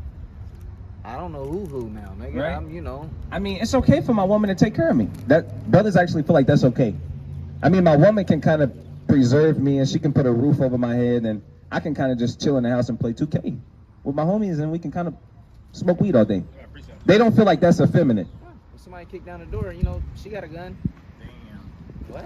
If you are okay with your wife working full time and you not working, it's a difference if she just get paid more and you working. That's a difference. Let me make a disclaimer. Yeah, your wife can work. There's certain things you can't do about that. And when you keep reading on Proverbs 31, it tell you your wife, her hand is to the spindle. She always work. It says she rise up when? Early. She doing her work. She buying fields. She working.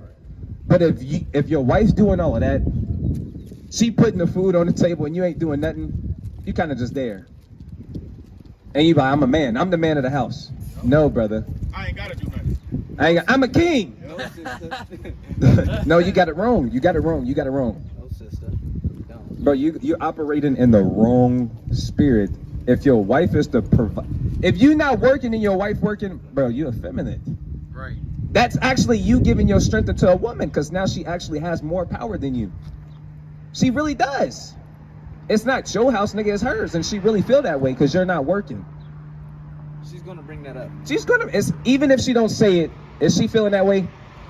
Low key in her spirit, she kind of feel that way. Let an argument happen. Let an argument happen. She feel in her spirit that she kind of the man of the house. She the glue. She the rock. She the foundation of these things. And you can never allow that. If you do, then you giving your strength into her. And that is effeminate. Yeah. I got something. All right, go ahead, King. God, this is Tyrek 20. I got two. This is Tyrek 25 and 22. Bring it out. A woman, if she maintain her husband, is full of anger and impudence and much reproach. Talk about that. Hey, so like the brother was saying, when a woman is taking care of a man, that's why you got women telling, like, one thing you always will hear when a woman is taking care of a man, she say constantly, she loose lips with it. Get the fuck out of my house. Yeah. She loves saying that shit. Get the fuck out of my house. That's in the Bible. Get out of my house. She loves saying that. And then she'll let you come back and just to say it again. She'll keep telling you that. All right, now. What's she really trying to say? Do what I say. What? That too. It's either she wants you to really bow down to her and you become that woman, and she like being a man. She really like being a man, and she like wearing the britches, and she kind of like slapping you in around and she get in the room. You know, she got woman balls. Is that what you said? She got woman genitals. Woman balls, huh? Really? Oh, man. Yeah, you gonna have to. Wait, what'd he say? I don't know. That's the problem. I don't know. Yeah, we can't put a picture of that out. Right. Every woman got. He said these are women balls. She got. Hey, what do you say off what's the movie? You know it's hot out here. What movie is that? Hustle and Flow. He said you got big gorilla balls. Y'all know what I'm talking about? With the Edomite, he's gonna go to jail. Oh, he was in a car. He was prostituting. He said like she kind of felt bad, and she like, man, I just don't have nothing, you know. Yeah, she got a baby, and he said, man, you hard. You got gorilla balls. Take that steering wheel right there. Right. You grab it. You in charge. I'm in charge. Hey, there you go. There you go. There we charge. go. Watch Hustle and Flow, and you're gonna understand. All right, I got another one. All right, go ahead. So this is Tyrek 33 and 19. Bring it out. Give not thy son and wife, thy brother and friend power over thee while thou livest. It says, and give not thy goods to another. Right. It says, lest it repent thee, and thou entreat for the same again. Yeah. You don't want to give them power over you. That was 33 and 7? 19. 19. Esau out here in the hood, with a little dubstep. Esau is the hood. Hey, verse 20. It says, as long as thou livest and hast breath in thee, give not thyself over to any. For real. And it's not saying you can't talk to nobody. You got to be weird. Just saying, look, when it's a line, it's a balance between everything. You don't let somebody have that much power over you where they can, like I'm literally, you got your own house you need to be setting up. Your own house you need to get in order. And he kind of come in and be like, bro, you need to tell your girl, hold on, this is why you need your own spot. Now he kind of trying to check you and tell you what to do and your wife and how you supposed to do this, and you can't. Hey, I had you hear stories about brothers staying with another brother or with their parents, and they're like, yeah, you can't serve God over here. Right. You trying to keep the Sabbath? What you mean you don't eat pork? I'm eating pork. I don't know what you going to do. You do what you want to do, but I'm cooking pork in there. Bro, go get your own house. Go get a job. Work. Stop letting your wife be the one who bringing in the income. That's why she actually rebellious. That's why she not listening to you. Why would she follow somebody who's not a man, who's not a leader, who's not a visionary, who don't have a plan, but you walking around saying you a king, you a prince. You walking around saying you a prince and you a king, and you got to treat me like a king. Bro, you're not acting like one. You don't got no grit in you, no grind. Why would she want to follow you? You don't even know what a money order is. You ain't never paid a bill in your life. You ain't no king. People really have to like that, though. Definitely. They don't know how to do nothing. They don't know what no car title is. Brother ain't never drove a car in his life. Talking about I'm a king. Talking about I'm a man. I'm a grown-ass man. Still living with Mama Dukes. Uncle Elroy. You in his basement. Talking about I'm a man. I'm making plays. Making plays. I'm out here grinding. Grinding, nigga? You ain't grinding. Getting grinded. Grinding is not you. Bring it out. This is Tyrek 29 verse 22. Bring it out. Better is the life of a poor man in a mean cottage Right. than delicate fare in another man's house. That's wisdom. It's better for you to be broke as hell and you stay in a nasty apartment, but it's yours, than for you to stay and captain the bar house and you kind of got your feet all out. And when he come in once he get done with work, he come in and you looking at the flat screen, you watching, what's something Jake watch? You watching ESPN and you see, what's the big, Shaquille O'Neal, he kind of, dunking and, playing in the low, and he talking about the game, the post-game review, and you got your toes all out. You ain't got socks on, you kind of swishing them back and forth. And you got Dorito cheese and crumbs all over your chest. Turn on his game system. Right, and you kind of got the PlayStation controller all greasy. Yeah, I beat that level for you. Yeah, I beat that. Yeah, bro, I beat that level for you. I beat the game for you. You know, that last level you've been. Yeah, I got you. Don't worry about it. So what you cooking? What's for dinner, brother? Don't be that brother. Get your ass up. Yeah. Have you looked for a job today? Bro, brothers say that they trying to get on your. How long you gonna be trying to get on your feet? How long that really take, bro? Hey, Slakia. I know what slavery is because I'm here. I'm here, my guy. I'm here, right here with you. How long you trying to get on your feet, though? What you say? What you say, Ira? Yo, you remember Jordan, that Edomite? Oh yeah, long time ago. No bull. Jordan, he was a man. He'd get down with, he'd be a man. And I remember when anybody would go to him and say they looking for a job, he'd be like, how many applications you putting in a day? They'd be like 1 or 2. He'd be like, oh no, you're not looking for a job. You can't be. You gotta be putting in like at least 10 a day. That's when you're really looking for, that's when you need a job. True. You ain't really looking for a job if you're trying to put in 1 or 2 a day. You don't need it like that. Right. You don't really want that. That's the only game that you might ever put me on. You like, damn. I'm about to say, a real man look for a job. If you say you gonna look for a job that's an 8-hour shift, you're gonna look for a job for 8 hours. You gonna look for a job. For real. God damn. That's Hold on, say that again. I need to digest that again. What'd you say, King? Say if you're looking for an 8-hour shift job, then you need to go fill out applications for 8 hours straight. Go get your mind ready. You need to wake up early. The bar. Look at the Captain DeBar face. Hey, that's how I am with the schools, though. I'd be like, bro, as long as I work like just a regular shift, I'm good. I'm making the same amount, really. Yeah. It's not. I don't care if a brother is flipping burgers. Right. If he a janitor. I don't care what your profession is or what your so-called job is. Go get a job, bro. How you gonna? They tell you a man that cannot provide for his own household is worse than a what? Infidel. What does infidel mean? Non-believer. Bro, if you can't put nothing, if you can't do nothing, you got a wife. You got children.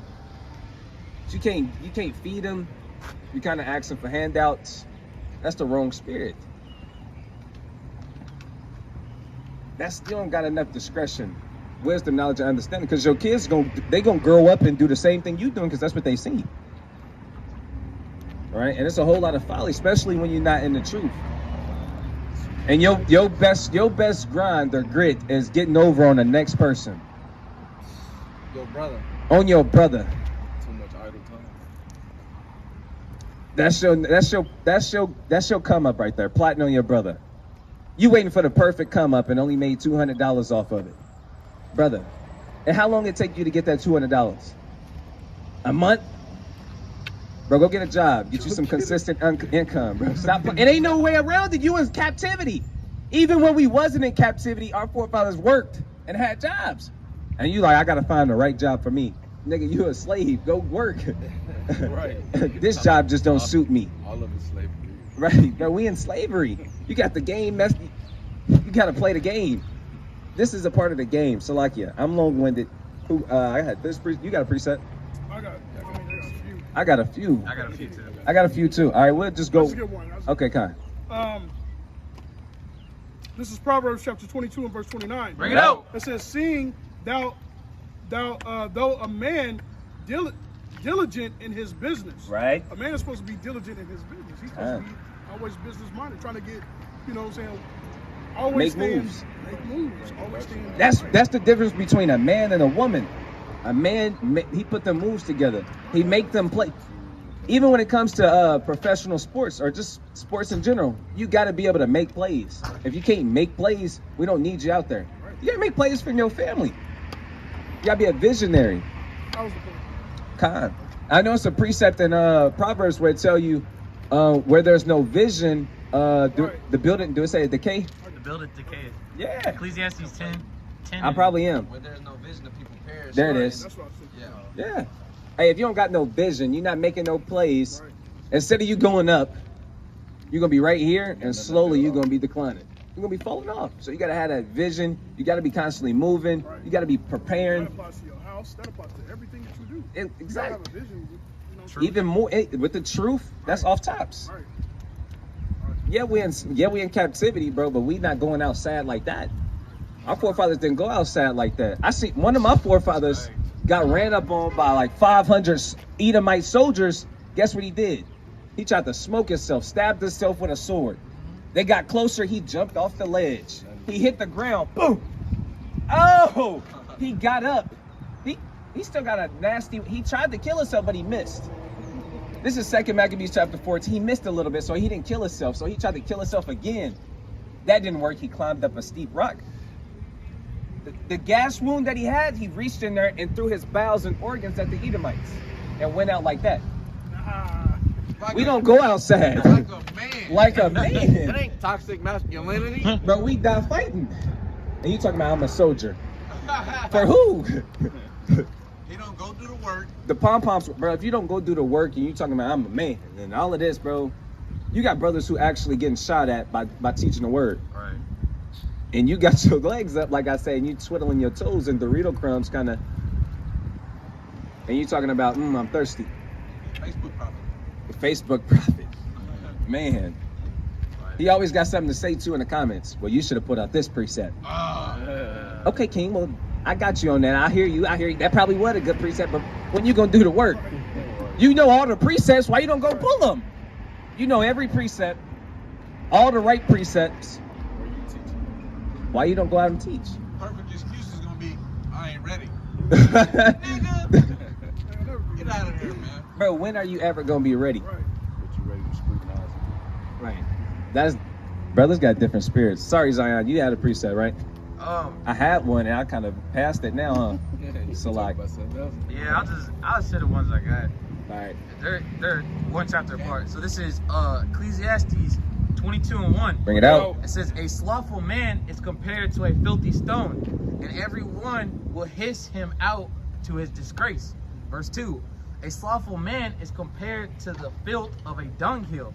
Every man that take it up will shake his hand. Right. So just going into... He said a slothful man is like a dunghill. A dunghill?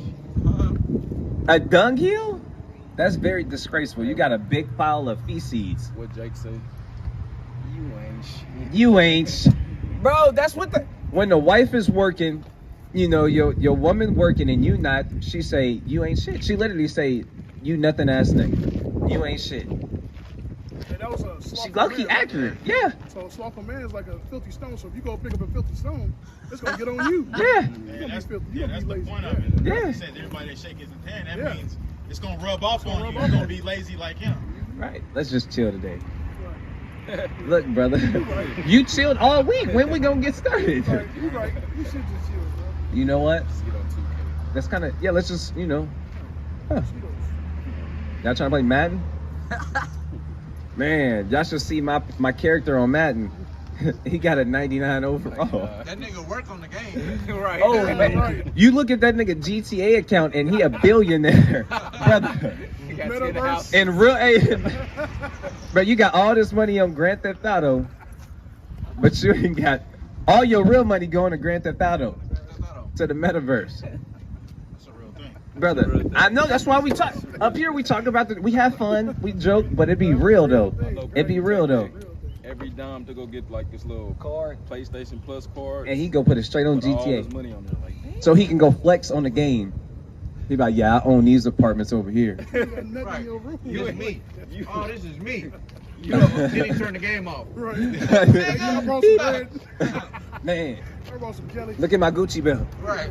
On the game? nigga, you ain't got a headboard for your bed. That nigga like, bro, look at my car. Look at that one. Look at my car. That nigga's stomach. You want me to show you my garage? I got like 5 houses. Look, this is my Bugatti.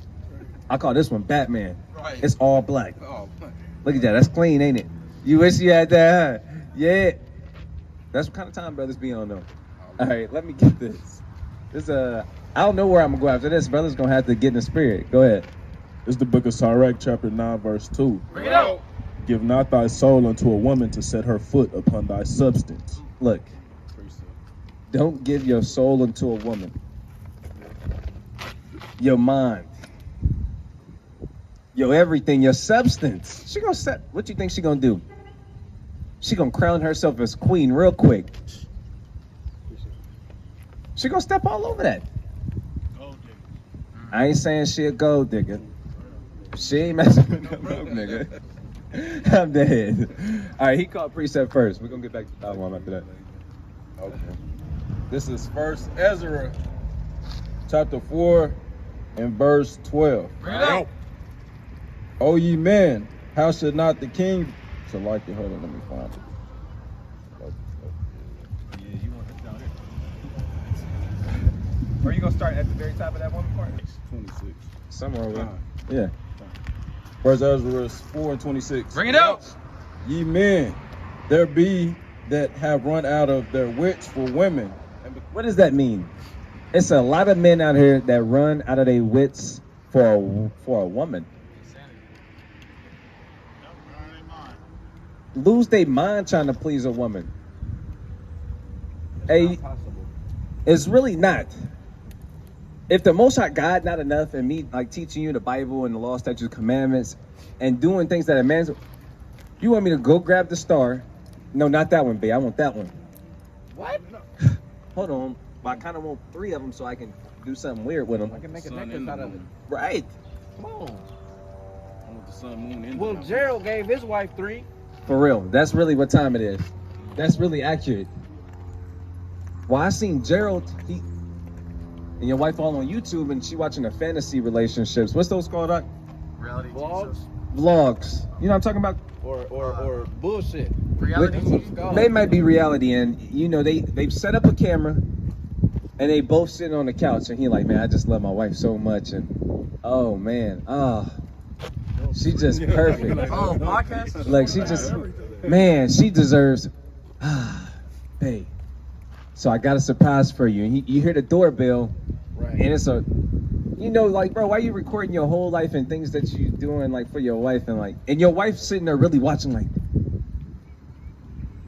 Gerald got her a puppy and some flowers and some chocolate, and now your wife think that that's how you show how men show love to their woman.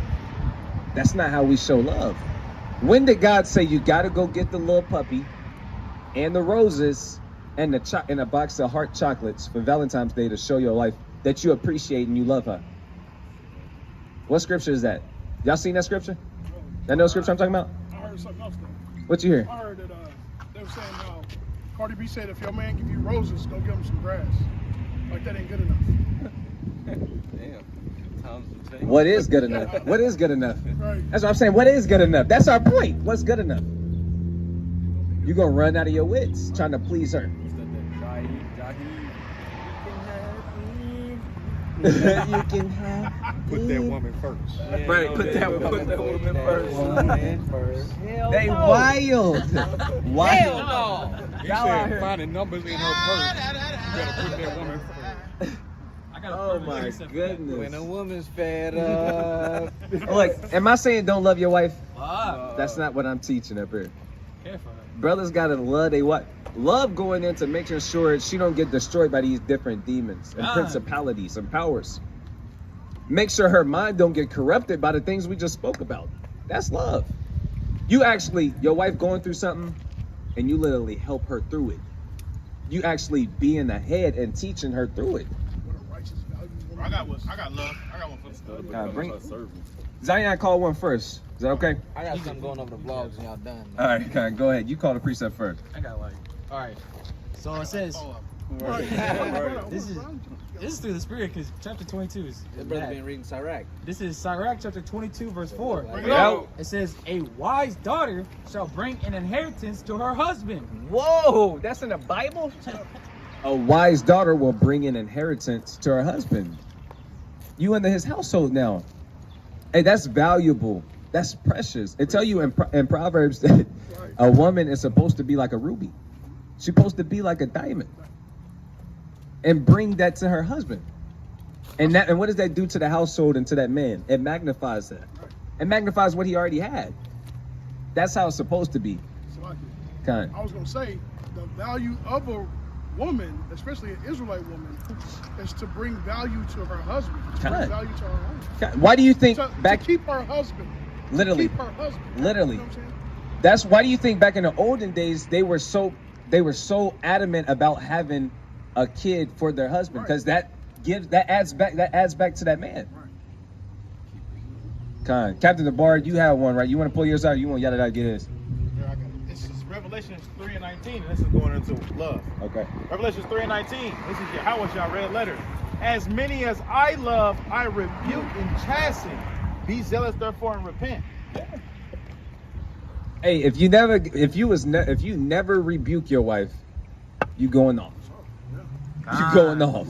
You don't love it. When Aharon say something dumb, I look at him like, all right, say it again. Now listen to me say it. You tell me what you think. What you think? How do it sound when I say it? Yeah, how does it sound when I say it? You ain't got to do it the same way, but hold on, babe.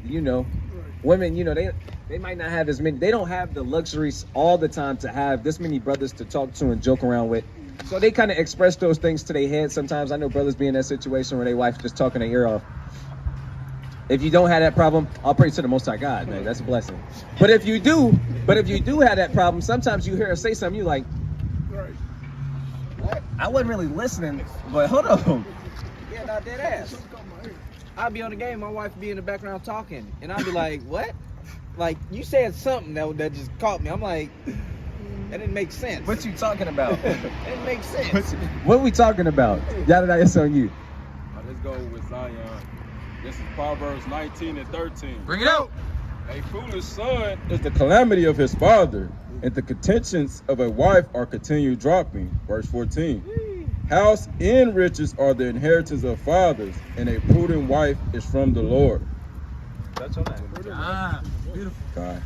So, right. First part, if you just out here just doing whatever, you actually bring shame to your father, man. You out here with the nonsense. You just bringing straight chaos to the world, man. You really, you're not bringing glory to your father's name, Right. Even our father, The Most High God. Right. You can vanity towards his name by not sponsoring him keeping his laws correctly. Right. And then a contentious wife, it's a continuous dropping, just like you said, she in your ear all day. Hey, don't stop. Have you ever just been I've been in jail, right? So in jail, you had a sink. You in a cell 24 hours a day, and the sink is continuously dropping.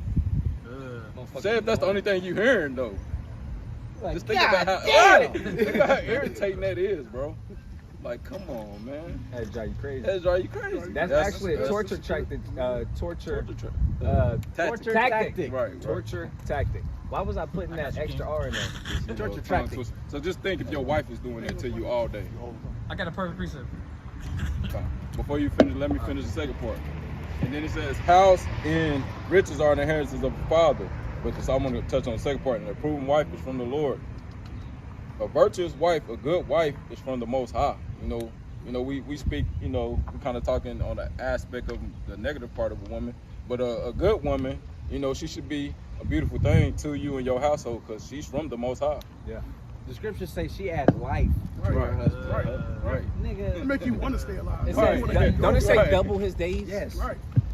Hey, you can see that with a lot of older men when they get them younger women, they Just they brings life to them. right. They only want to die.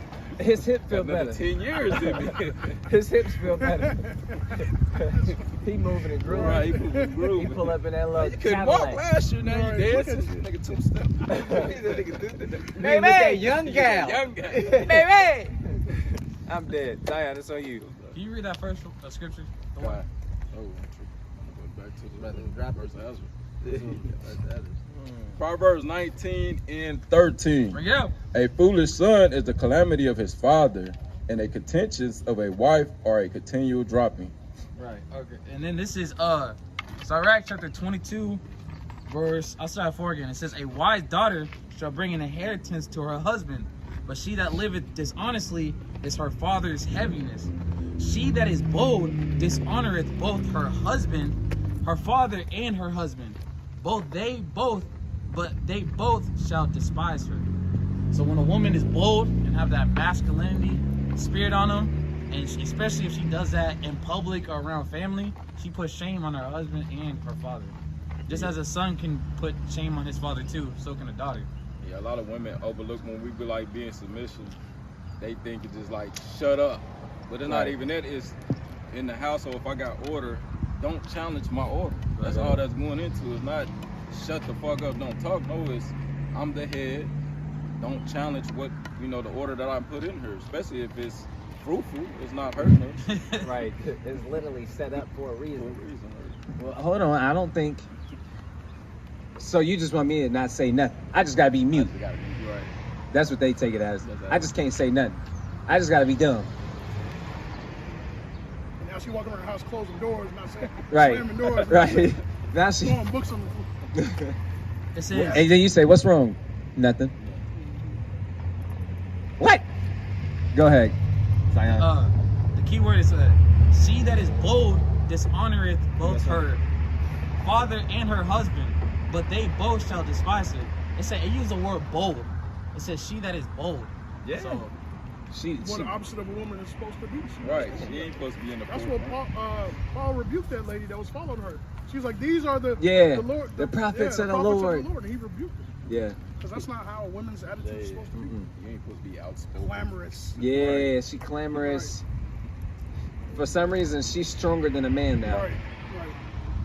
For some reason, she can kind of take you one-on-one. Right. She bold. Right. Hey, what the scriptures say about traveling with a bold fellow? Y'all both gonna get twisted. Yeah. Hey, that one I want. I think it's chapter 8.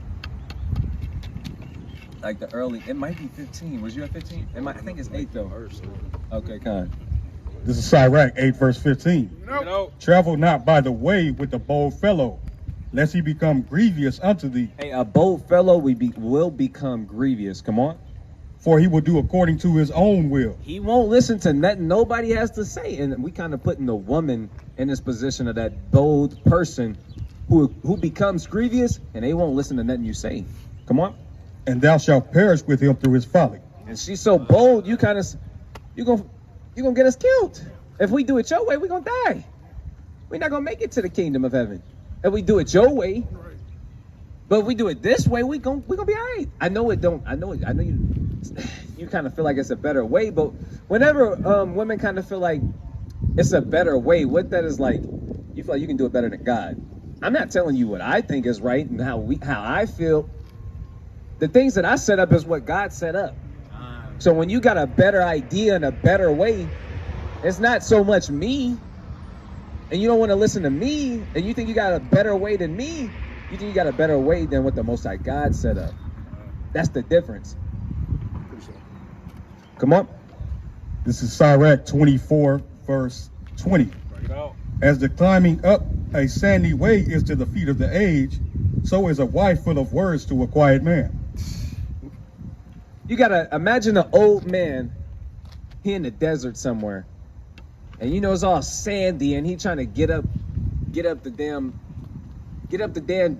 hill. It's gonna be tough. It's gonna be grievous. He got arthritis kicking in. He left his cane at home. Man, he probably gonna give up because I'm probably just gonna go the other way because this ain't gonna work. This ain't gonna work. The Lord gave a similitude to that being a woman, a loud woman who is full of words with a quiet man. I see a lot of women who want to, it literally comes off like this from my eyes.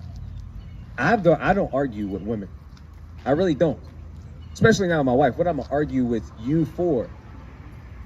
I don't like the idea of having to argue with my wife, first of all. I don't like the idea of arguing with a woman. Second of all, it don't make sense to me. Especially coming to I don't even argue with my Akim. Why am I argue with the person who's supposed to be the closest one to me, who's supposed to be in subjection to me, my servant, literally? That's what it goes back to. Why am I in a position where I got to argue and debate and go back and forth with you? When you was created to help me, to aid me. Why am I gonna argue with you? You want to argue? I'm not gonna fight. I'm gonna talk. I'm gonna speak like this. You don't want to talk yet? Okay, we'll just talk later because I'm here to get past this problem. You want to add fuel and fire to it? No, that's never gonna work. I'm gonna be that quiet man. Yeah, that's beautiful to have too, man. Sometimes it's hard. That's easier said than done for some people. Because Yeah. I'm like, hey, Certain women to I'm push, like, certain women to do that. Exactly. Because I'm like, okay, if you don't want to argue, then just listen. Yeah. Hear what I got to say. Right. All of a sudden, she got a lot of words. Right. Yeah. Right. But okay, well, how about 5 years ago? You said 5 years ago. You said this. Do you not? You really showing me that you're not a God-fearing woman, because you can't hold grudges. But this was 6 years ago. This was 4 years ago. We talking about. The bar said that was yesterday to They them. can remember 6 years ago, but you couldn't remember. You can't remember a couple precepts and tell you what to do Right. in the time of these times. You couldn't remember Exodus 20. You couldn't remember Genesis 3:16. Titus 2. Your desire should be towards your husband. You didn't remember that one though. You remembered everything else. You know, and she wouldn't call you a hypocrite. Brothers can't even make mistakes. Right. Okay, I'm trying to be a man of God. I didn't say I was God. I didn't say I was perfect. No mercy. Right? No mercy, really though. You had a precept, y'all. God. This is Proverbs 21:9. Bring it out. It is better to dwell in a corner of the housetop than with a brawling woman in a wide house. That's heavy. It's better for you to dwell in a corner somewhere. Hey, whenever I read that scripture, I always think about an actual corner. You over there. I said the corner of a housetop. You got the same one over there? In a fetal position. Corner of the roof, yeah, pretty much. Crying. Bro, you over there. It's better to be hanging at the corner of that roof. Right. It's better to be in a corner somewhere than to be in a big old house, but your wife picking up coffee mugs, chunking them at your head, you know, throwing irons, putting holes. If your wife putting holes in the wall, bro, I don't know. Right. You got your hands full. If your wife get upset and she all of the things that the Bible say goes out of the window, we got a lot of work to do. Because when I get upset, I factor in things about the Bible. If I go punch this Edomite, I'm a slave. I want to go jaw this Edomite so bad. I want to do him in. But the things that the Bible say kick in, discretion, defers my anger, and I be like, if I jaw him, the ministry gonna be blamed. If I do him in right now, what's gonna happen to my family? What's gonna happen to this camp? I'm gonna be in jail. That's not gonna help. So I gotta be patient. Women do not think like that. They think effeminate. We talked about this earlier. That's the emotion. All right, go ahead. If your woman is actually get to that point of where she feels that she can put holes in walls and do X, Y, and Z, a little bit is your fault. A lot of that is your fault. You allowed it. Yeah. I mean, we was up there and we was talking to one brother, and he was Oh, like man. genuinely scared of his wife because she got the pistols and whatnot. That's what I think. You know what I'm saying? It's like, well, nigga, you allowed her to act this way. She did something one day. She said, "Shut up, nigga." One day, she got away with that. She was Eyes like, up. She was like, I'm gonna try something next. I'm gonna try something tomorrow. Okay. You know? All right. You gotta kill him. She was like, I'm gonna try something tomorrow. And then after the next day, I'm gonna try a little bit more. I'm gonna see until I can keep going. You know what's crazy? How much I can get away with. How much I You can know get what's away with. crazy? I honestly feel like that is the honest to God truth. But sometimes I think it happens unknowingly that women do that. Like, I think sometimes some women just naturally Oh, that's subconscious. That's subconscious. Yeah. where she kind of just pushed the line. Well, you know, They all test the line not right here. what I'm saying. They do. I believe what he said is true. They do test you and see where that line at. But I think on the lowest key, like without them even thinking about it, they kind of just test the line every now and then. She knows not something not okay, but she kind of just see where you at. yeah. How you feeling today? You know, kind of like That's why I go, hey, when anything in this world gonna test you. Yeah, Whether that's it be true. your kids, whether it be your animals. Yeah, animals. I heard you say that often. We're gonna push that line. We're gonna see what if you gonna stick to what you say. Yeah. You the or alpha you just or Yeah. so called. Right. Hey, what Hey, happened when he you got- test Pops? He said he will meet one time. Oh man, my daddy never put his hands on me but one good time. I mean, of course, when I was a jit, but I would stay with my mama for a long time, and I, having my way doing. I was like really just living that lifestyle that I wanted to live. And my mama couldn't do nothing with me no more, and she called my dad. She didn't really want. She never wanted me to stay with my dad, but she couldn't do nothing. Man, one time she called my daddy to come with me. And I'm kind of like, cool. I'm like, I mean, call him over here. He ain't gonna do nothing. When he got there, he blacked out. He blacked out. He blacked out. Oh my. I could tell he blacked. My dad bald. Hey, what I seen the veins in his head. Not like right here. I'm talking about up here. He whooped the dog. Woo, boy. I had a different kind of love and respect for my pops after that. And that was like middle school. Then I ended up moving with my dad. He never ever had to put his hands on me. Ever. I think he was scared to even do it because he know like he would destroy me. I already knew he would destroy me. I know certain things I can do and not, but I knew where that line was, and I was afraid of I had the right amount of fear where my dad was chilling on the couch, and I could tell by how his feet cracked up and he's swishing around. I cannot ask him to get up. Right. Hey, Dad, can you take? I know what you're talking about. I can't ask this man to move. He watching the game. It was hard for me to even get my dad to pick me up from school. If he picked me up after practice, because I have to walk. It's a cool little 1.5 miles, 2 miles from Shoreline underneath the hill. If I didn't come outside as soon as he said he was here, if I made him wait on me. Come on, Bank. He told me one time, he said, nigga, I don't know who you think you, Right. if you need me to pick you up and you got me waiting on you? That's how I was raised too, man. Through the spirit, I just got punched. I'm like, oh man, anytime he texts me, I'm like, I'm jetting to the car. That's good stuff. If I was like a couple minutes late because my coach holding me up, I'm like, blaming, I'm like, bro, he in there tripping. He in there tripping. Like, I made him. Hey, you just Like, walk bro. out of practice. Like, my daddy said, Bro, like for real, I can't. What's up, Zion? Two small points. Your mom says all the time, he says, you don't always have to get physically beat. You can get beat with words, or you can get disciplined through words. verbal abuse. I'm gonna show you. That's in the scriptures. And also, there's a thing called gentle parenting, where it's like you can't hit your. That don't make sense. I see people making fun of that. I make fun of that. I mean, if you got a good kid, I mean, it's not necessary to discipline him when he's not doing nothing, but you got a little knucklehead. Right. I'm about to say it goes against what the Most High said. Yeah. Say beat that ass.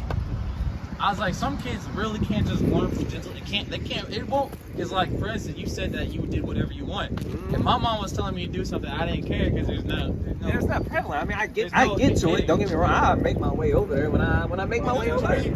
I'm gonna take out the trash here in a minute. Like, I'm gonna do it. When I get done playing the game, I'll take it out. Like, mama, I'm like, it's live. Like, I can't pause this. Give me a second. I got you though. It didn't work in my house. It don't. It didn't work in my house. It don't work. Give a damn. It don't work in my house either. A little bit. Right. Right, you better figure it out. What are you talking about? Oh, they always call me Bank. Bank. Everybody in my family call me Bank. If somebody call me anything other than that, call me my first name. Ooh. You know something real, right? Ooh. I'm already thinking what's gonna happen to me. I'm already like. Start I did the sweating. dishes. What the hell going on? I did that. And you start trying to make sense what happened. Like I did take out the trash. I did. Heartbeat racing. I did. Yeah, there's still a little fear there. There's still a little fear there. Yeah, I definitely don't disrespect my moms and my dad. You gotta honor those. Honor those. All right. I got a precept. Okay, kind. I know. Kind. Go ahead. This is Tyrek 26 and 14. A silent and loving woman is a gift of the Lord, and there is nothing so much worth as a mind well instructed. Now we're supposed to deal with them according to knowledge. Now they something that, because like my daughters, I didn't have to get physical with them. It was like an overkill. You know what I'm saying? So You get hey. Once you raise your voice, That was enough. That was enough. They start crying. They start crying. Right. So dealing with them according to knowledge is key to a lot of issues when it comes to our women too. Like it says a mind well instructed. That's always like if you're not telling them, They don't They know. don't know. You're not doing your job. You know That's what I'm saying? true. I think that's like the where it makes it harder for us as men is a lot of when we take upon, they wasn't raised to fear the Most High. They wasn't raised. Yep. They wasn't True. instructed. That's very true. That's They very didn't. true. Nope. They didn't have that quality male figure in their life. They father to tell them, this is what. It's more probably because obviously this is my father-in-law. He gave me his daughter. Almost. What's that? How many years ago was that, King? It's been a while now. Anyways, right. That's my job. Yo, anniversary. Right. It's alright. All right. But man, I forgot my point after I did that song. Is that one the encore? I said like I was having a conversation with Eve, and she was like, "Yeah, y'all black men y'all don't love black women." And then so I had to go to a stat, and it showed that 70% of black men are married to black women. You know what I mean? So it's like we always get the negative end when it comes to Eve. We can't please. Yeah, it's tough. All right, this is Proverbs 23, verse 12. Bring it out. Apply thine heart unto instruction and thine ears to the words of knowledge. Withhold not correction from the child. For if thou beatest him with the rod, he shall not die. Thou shalt beat him with the rod and shalt deliver his soul from hell. Touch on that, King. If you beat him with the rod, the world won't beat him with the rod. You saving his life literally from the grave. Literally. Hey, me and Captain DeBar, Captain DeBar, can I expose you? Go ahead. All right, kind. All praises. We was chilling. It was like 2 nights ago, and he said something, about the scriptures, and I was like, "What?" And he was like, "Yeah, I mean, I'll show you." We pulled it up, and he was like, "Dang, I'm glad like we went through this." I was like, "Yeah, better me do that than an Edomite." And he was like, "Damn, that makes sense." And he was like, "I promise you, cause don't know." I would rather get cut by Yadadiah. I'd rather get cut by any of my brothers than an Edomite confound me at camp. 100%. Never get taken back. I can't never go back. Well, he gangsta down. Yeah. Don't die. He gassing the little kids up, huh? He would die. Ooh, let me go. Right. Let me off this chain. You got that time spirit. Right. Nah, but for real though, I brought that up to say, if you teach or you discipline your kid, you're gonna save him from going through a whole bunch of stuff when he's making decisions for himself. He already learned those lessons. He already went through those. He already seen that don't work. He already figured that out. I got them. Especially being an Israelite, you don't really get second chances, especially when you're grown. Yeah, you don't get as many chances as other people. Yeah, go ahead. All right, this is Tyrek chapter 30. Yeah. 30 and 12. Bring it out. It says, matter of fact, I'm gonna start at 11. It says, "Give him no liberty in his youth, and wink not at his follies." Right? There's levels to everything. You don't always have to just whoop your kid and beat him when he do something wrong. A sit down is also you not winking at his follies. But it says, "Bow down his neck while he is young, and beat him on the sides while he is a child, lest he wax stubborn." And that's one thing about Americans, man. I noticed, like, they wait till their kid get 11 and 12, then they want to teach them how life's go. They already think they grown already. It says, and be disobedient unto thee, so bring sorrow to thine heart, which is your mind. It says, chastise thy son and hold him to labor, lest his lewd behavior be an offense unto thee. Always have that little dude working, doing something, whether it's around the house, whether you take him to work with you, whatever it is. Back to idleness. Yeah, eating the bread of idleness. You don't want him to eat the bread of idleness, right? Because like I said, man, he get 12 and 13. Because I ain't gonna lie, I thought that was reasonable. Like, you let him be a kid all the way, and that's why Issachar, they kids be turning out, they turn out good for the most part, because they be at work with their parents. So it all worked out like that. Like last camp, Salakia, one of y'all, you or Aaron, talking about the Sodomite, how Sodom had a lot of idleness, idle time. Good point. Bro, I didn't even know it was in there. That's crazy. That's a perfect He said, point. I didn't even know I that. didn't even know it was in there. It's in the Bible. Yeah. Yeah. The Bible. That's fire. Honestly, at I a ain't young never think about age, that. you kind of know who you think you know who you are. Yeah. Like at 7, I knew that I was gonna be like a terrible kid. You know what I mean? to the wrong stuff. You already figured it out, huh? You know what I mean? Like, Nah, white you people, think you grown at 7. I'm gonna be bad. Right. Yeah, cuz. Right. Little Pee Wee. Yeah, hey, and a lot of people, like the community, you know how they tell you it's a proverb, it take a village to raise a kid. Yeah. The village don't always got to be a village, just who they around. You know, if they always around people in an apartment complex, then that's the village. But if everybody in the damn apartment complex or the village per se is winking at all of his follies and he get away with all of this, y'all doing him a disservice. Enabling.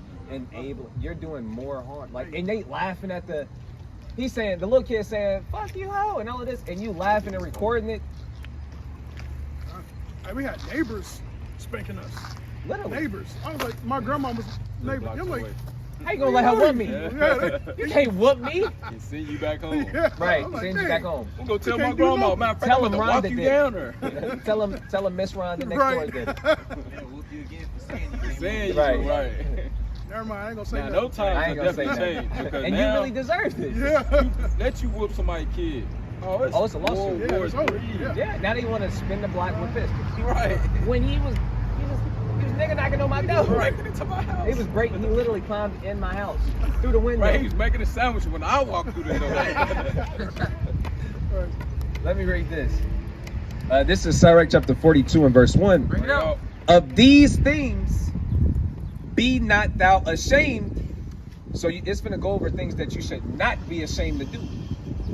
Of these things, be thou not ashamed, and accept no person to sin thereby. So accept nobody to break these things. It says, of the law of the Most High and his covenant, and of judgment to justify the ungodly. So the first thing to not be ashamed of, it says, the law of the Most High. You should never, ever, ever, ever, ever be ashamed of the Most High God's laws. Yeah, the Most High God loved me more than you. That's true. That's in the Bible. Yeah. You got brothers walking around and they kind of scared to wear fringes because what other people may think. Look, brother, you should never be ashamed to wear your fringes. Ever. You scared to talk about the word of God. Even when we go out, we bring out Deuteronomy 7:6. For we're better than them. Yeah.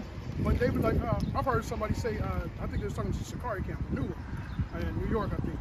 And she was like, I think that's the problem. I don't think we should be doing it. We equal to it. The Bible said it. You know what I'm saying? What more do you need? What else? Yeah. You need the Lord to come down and be like, no, you are better. Right. You want to debate you on that? Right. Hey, it's actually Yahweh even speak about that. He said, even though one will return from the grave, ye still wouldn't believe. Yeah. Even if God came, we wouldn't believe. I need a sign. I need you to show me something. This is Abraham telling me. Right. He's right here. That's exactly what Christ said. If you wouldn't believe Moses, you won't believe me. Right. Facts. Everybody says something like, nah, I don't think Abraham would have looked like that. I don't believe that. That's far-fetched. Why would Abraham be here right now? You don't even look like Abraham. Right. Bro, he got on Nikes. Come on now, bro. This can't be. This the guy. You telling me this is Abraham? Get the hell out of here. This nigga got 2 kids. Come on now, man. All right, look.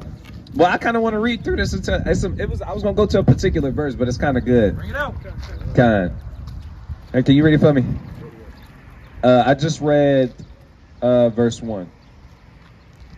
Read this part right here. I didn't read the whole verse. I'm right here. And at the judgment, read that. So it's going to give you a list of things you should not be ashamed to do. Bring that out. Of the law of the Most High and his covenant, and of judgment to justify the ungodly. So you should be ashamed to justify the ungodly. You should be ashamed. Come on. Of reckoning with thy partners and travelers, or of the gift of the heritage of friends. Come on. Of exactness of balance and weight. Oh, so like you should not be ashamed of reckoning with thy partners and travelers. It says of the gift of the heritage of the friends. So you shouldn't be ashamed of receiving gifts from your friends, however it go. You shouldn't be ashamed of that. Come on. Of exactness of balance and weight. So when it comes to balance and weights, you shouldn't be ashamed. Yeah, you got to do it right. Yeah, fairly. Hey, bro, well, you owed me $79.32. Brother, I need $79.32. You don't. That's nothing to be ashamed of. Like, yeah, bro. I mean, that's fair. Fair is fair. I gave you $79.32. You pay me back $79. Yeah. I mean, it ain't nothing. You shouldn't be ashamed to do that. Come on. It's an end of justice of weights. When it goes into giving, when it comes to balance and weights, we use scales to weigh things. You don't got to be ashamed to be precise to a T. You don't have to be. Well, brother, you ain't got to charge me the 32 cents. Brother, I'm not ashamed to do that. I mean, I gave you that. You can pay me that, right? That's plain. Come on. Or of getting much or little. Right, you shouldn't be ashamed of getting much or little. The Lord blessed you with what you got. Ain't no shame in that. Come on. And of merchants indifferent selling. Right. Or of much correction of children. Or what? Or of much correction of children. He said, don't be ashamed if you got to correct your child a lot. It says much correction. So if we're in that grocery store and you got to get some, come here. Take him outside to the truck. Don't put your hands in your pockets because I know you. Right. Right? You ain't got to be ashamed to correct your child. Clap your hands till I come back. You got to, if you're ashamed to correct your child, you're going to be even more ashamed when he grow up. Right. So Come on. Go ahead. I was working with an Edomite one time. This is when I was working at Oakley. And I was in the mall. I hate the mall. But I was at the mall working. Oh, that's a while ago. My manager is the Edomite. It's just me and him in the store. I see him get real mad and real angry at something, and then he walk out the store. I'm like, oh shit. Nigga name was Clay. What the hell Clay up to? You know? Clay go over there and then he come back. He said, it's fucking bullshit. You know, he raging. You know, that's how white men rage. It's fucking bullshit. I was like, damn, Clay, what's the problem? He was like, he's out there spanking his kid. And then he doubled back. He doubled back and was like, he's gonna fuck you up when he gets older. I'm like, you telling this man what to do with his kid, Clay? No, he's actually gonna do the total opposite. Yeah. His kid. With his kid. Clay was pissed off. He was red.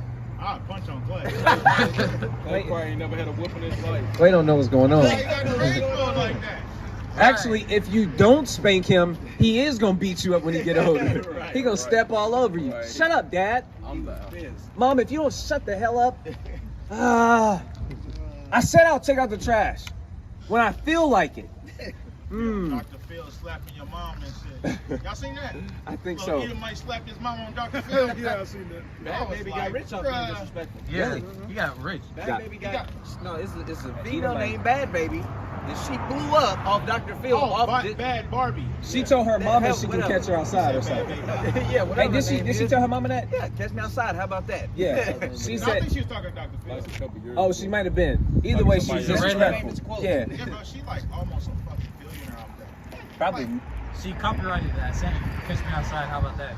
Because we started using it, black people. Right. Started using it. She got that from us. Literally.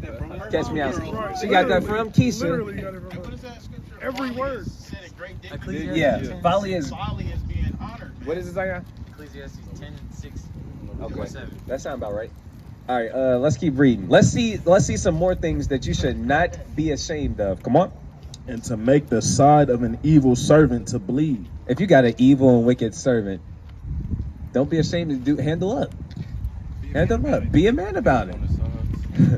Beat him on the sides. Do what you got to do. Come on. Short keeping is good, Right. where an evil wife is. Don't be ashamed to make sure your wife doing what she's supposed to be doing. I know it's tiresome. That's the word for it. That's a full-time job. Me and the brothers were talking about that like, dang, bro. That's what I was saying. I go to work. I be tired already. I got to work some more. Come home to work. work those time. Work. You know, and you on top of that, you gotta do the Lord's work. You gotta make sure you staying prayed up. Praying is work, bro. Right. Throwing up a good, honest and honorable prayer, that's work. Because you gotta sit down, take a second, and meditate on what you're gonna say, and not just go through the motions and mean what you say. Think about what you really need help with. Think about things you really been blessed with. That's work. Praying with your family, that's work.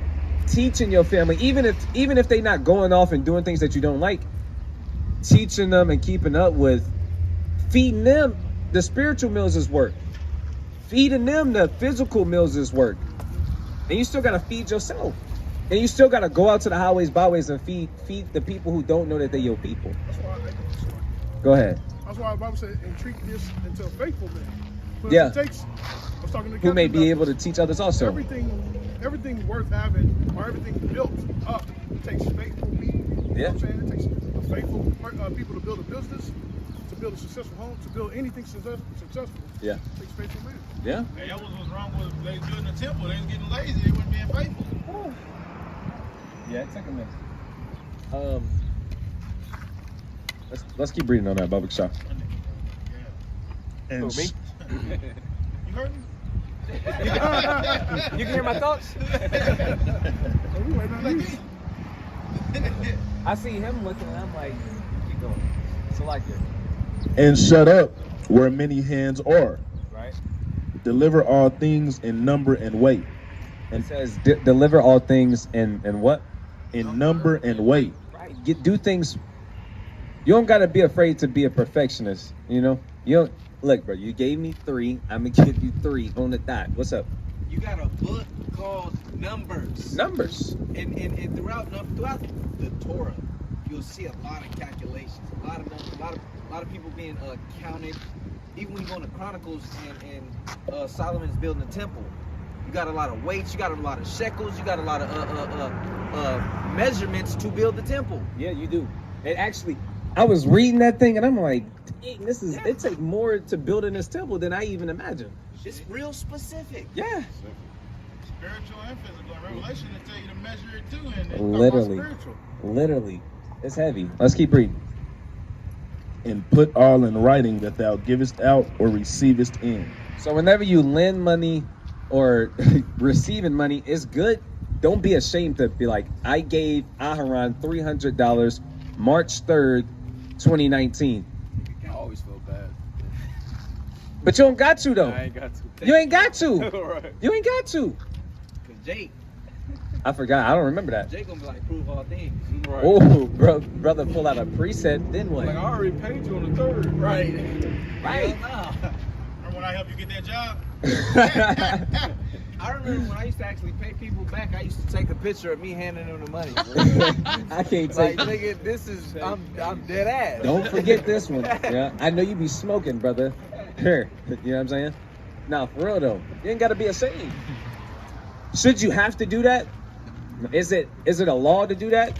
I haven't seen it, but you ain't got to be ashamed to do it. That's wisdom, really.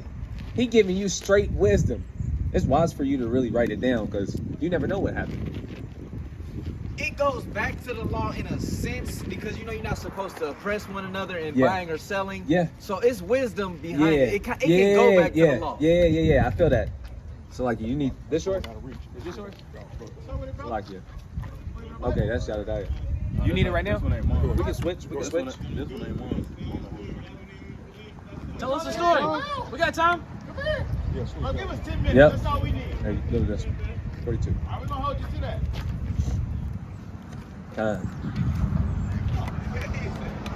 He said it's Be not ashamed to inform the unwise and foolish. Hey, hold on. Read that again. Read it a little louder. This is Tyrek chapter 42 and verse 8. Bring it out. Be not ashamed to inform the unwise. It says, don't be ashamed to inform, to teach the people who don't know it. Don't be ashamed of that. And foolish. Right? And the extreme aged that contendeth with those that are young. Hey, come on. Thus shalt thou be truly learned. Hey, and that's really how you get your stripes up.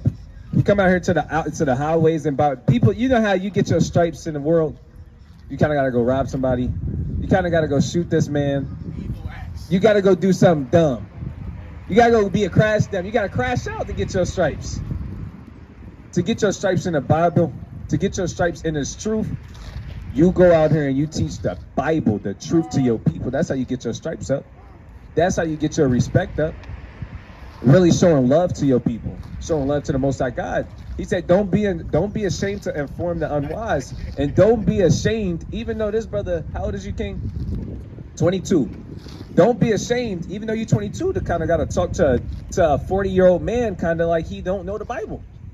Like, no, that ain't. You said sin is what? All right, let's double check that over here, because this say this. Right. You 40, you telling me, don't be ashamed to kind of inform the unwise. You can still talk to them respectfully, but you gotta still be austere. You ain't gotta be a little girl about it. Be like, hold on, you said sin is what? I ain't seen that one, King. You mind pulling it out for me and showing me? Because it do tell you to talk to an elder and treat the elder like a father. You know, so you kind of want to maintain that balance. But read that scripture again and we'll keep going from there. Be not ashamed to inform the unwise and foolish. Right. And the extreme age that contendeth with those that are young. And you got a lot of men or older men who kind of want to talk crazy to the young man just because he's young. Well, I'm older. You got to listen to me. I do got to listen to you. I place myself in subjection, but I'm not going to cause you to teach me something wrong and to go off and go against God. That's the balance. Keep going. Thus shalt thou be truly learned and approved of all men living. And when you deal with it like that, that's when you know that you really are learned. That's when you really get your reps up. That's when you really get approved of men and by God. Okay, yeah, he 50. He should be reverenced as an elder, and he should be telling you the right thing, but he not. I'm not just gonna because it's. Why do you think in the law it tell you not to be a respecters of persons? That's a real thing. Just because his beard gray don't mean he righteous. That don't mean he got wisdom. That does not mean that. Just because he lived many years don't mean he got many wisdoms. I'm gonna be honest. That's the truth. You know, you see what a man is really about when he opens his mouth. And you see that an old man can really be an old fool. Hey, let me get grab me a precept, Abba Kashar. Give me Ecclesiastes 4:13. Ecclesiastes 4:13. It's been a minute since I pulled this one. 4:13. Yeah. This is Ecclesiastes 4, verse 13. Bring it out. Better is a poor and a wise child than an old and foolish king who will no more be admonished. It's better for you to deal with a poor child. He ain't really got much, but he dealing with wisdom. He listening. He's soaking up game. He can learn something. Than for you to deal with a old king and he can't be taught nothing. What they say? Old can't teach an old dog new tricks. You cannot teach an old dog new tricks. I woke up to that when I first came into the truth. I was like, dang. I see why the Lord really be picking out young brothers. Older heads kind of think they know it all. Old bottle with new wine in it. Yeah. It's gonna bust it. It ain't gonna work. Right? Let's finish this out.